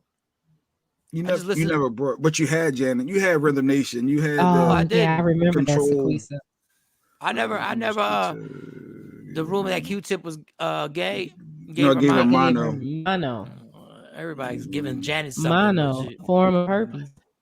I would love to meet her once. Yeah, Janet. She was very quiet. I got to meet her. I had the luxury of meeting her once. Meeting her, yeah. A 30-minute in a hotel room interview, and very soft spoken. It was definitely a difference with her. She kept asking me about my watch. That's why I said, Mike, she was flirting, but she really wasn't flirting. But yeah, Janet. What did she ask you about your watch, Jay? She kept going back to my watch. I had a Movado back then, and she kept questioning me about my watch. Coming to find out, she was really into watches. I didn't know. But what did she ask you? No, just asking about the watch. Just that I have other watches, and it was just all about watches, and I got disrespectful.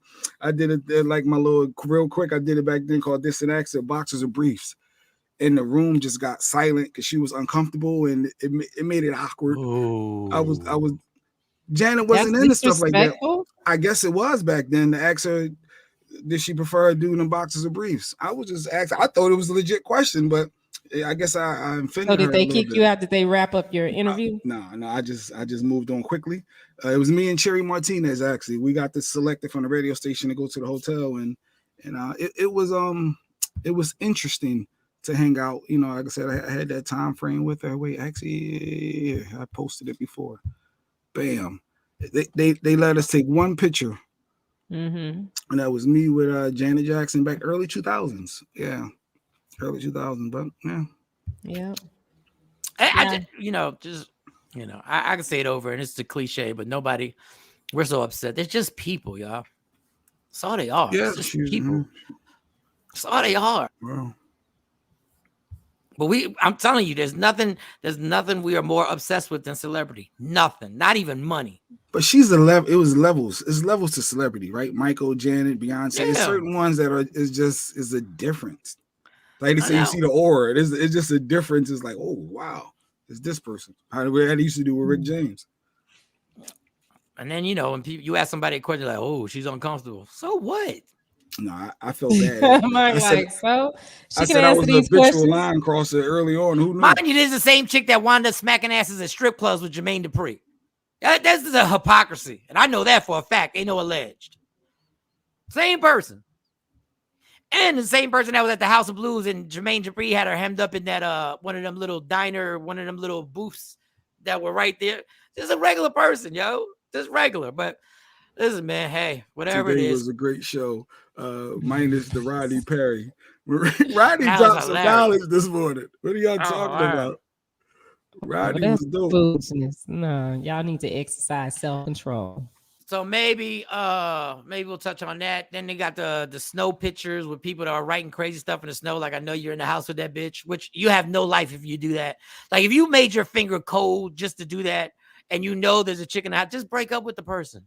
Oh, so they wrote on the car. On the windshield of the car. I know you're in the house with that bitch. Oh, instead of like clean me, how people do it when it's dirty, they wrote in the. Okay, yeah, we can get into that. Like, it goes to the cheating, though. It goes back to the cheating. Just break up with the person. When a person does that, I can tell you that's the person that's not going to break up with the person. When a person goes that far and does some childish like that and not knock on the door or not do whatever, you're not breaking up with the person. You just trying to make it. Really want to some people don't want to have that confrontation, but they want you to know that they know. So it's not necessarily about breaking the door. Then, waving the 4-4, but it's more so subtle. Oh yeah, I know. Breaking the door, waving the 4-4. I know Negro. I know homie. I know Shorty. Man, if I get another shot to do this life again and know what I know, boy, if I get another shot. Oh man, boy, if I get another shot. He sure was a quiz. Right, he was on some crazy ish this morning. Y'all say it's crazy, but you got 3 guys that said that no, what he said it was legit. Y'all keep thinking y'all still y'all keep banging your head against that. Y'all need to do better. You need to do better. Y'all, I know that's what we say about a lot of people. They need to do better. We've been saying it about white people for 5,000 years. Y'all need to do better. Y'all need to exercise some self-control in the heat of the moment.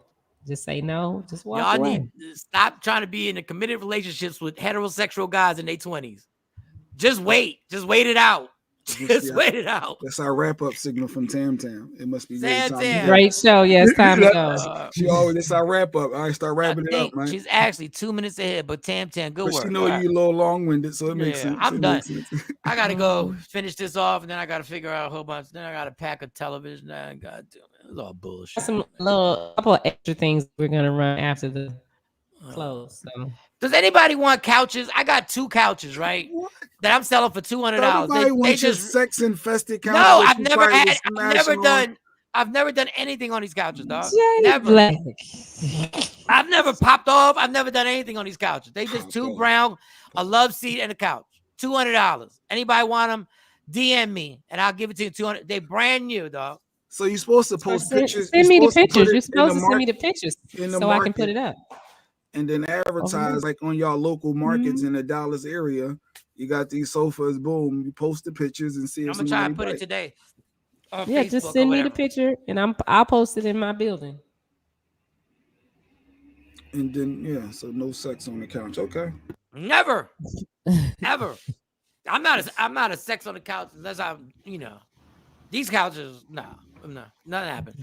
All right, y'all. We'll wrap it up. I will help sell it, Mike. Kelly J gonna help you. I will send you the pictures. I'll send Shawnee the pictures today. I'm gonna take 2 pictures. Like there you go. Trendsetter running. He's in the Dallas area. He right in the DFW area. Trendsetter, come get him.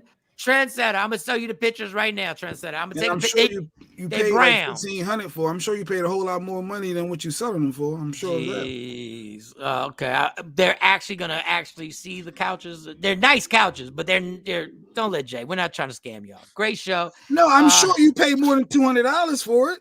Absolutely. They didn't sell that in the store, but go ahead. I'm trying to help you out. But I know. I just don't want Trendsetter to get over here and be like, you did not pay $1,500.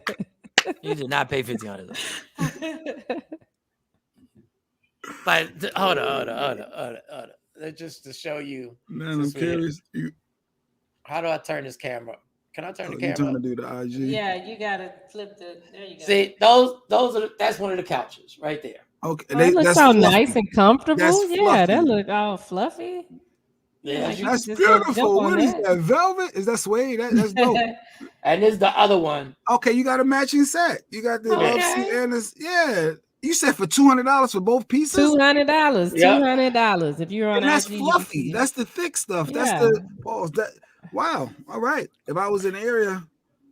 So if y'all Trendsetter DM me if y'all want it, put that in the ad. Never had sex on that couch. Never had sex on the couch. He can't put it on that cam. The cam that you're looking at is on his it's on the IG. It's on the IG. It's worth more than $200. But it's nice, Trendsetter. Just DM me, Trendsetter. I'll send you the pictures immediately. You just got to pick them up this week. That's all you got to do. That's it. And we're good. We're out. All right, y'all. Love me for who I am, not who you want to be. And always remember, there's only one thing in life that's guaranteed. It will end.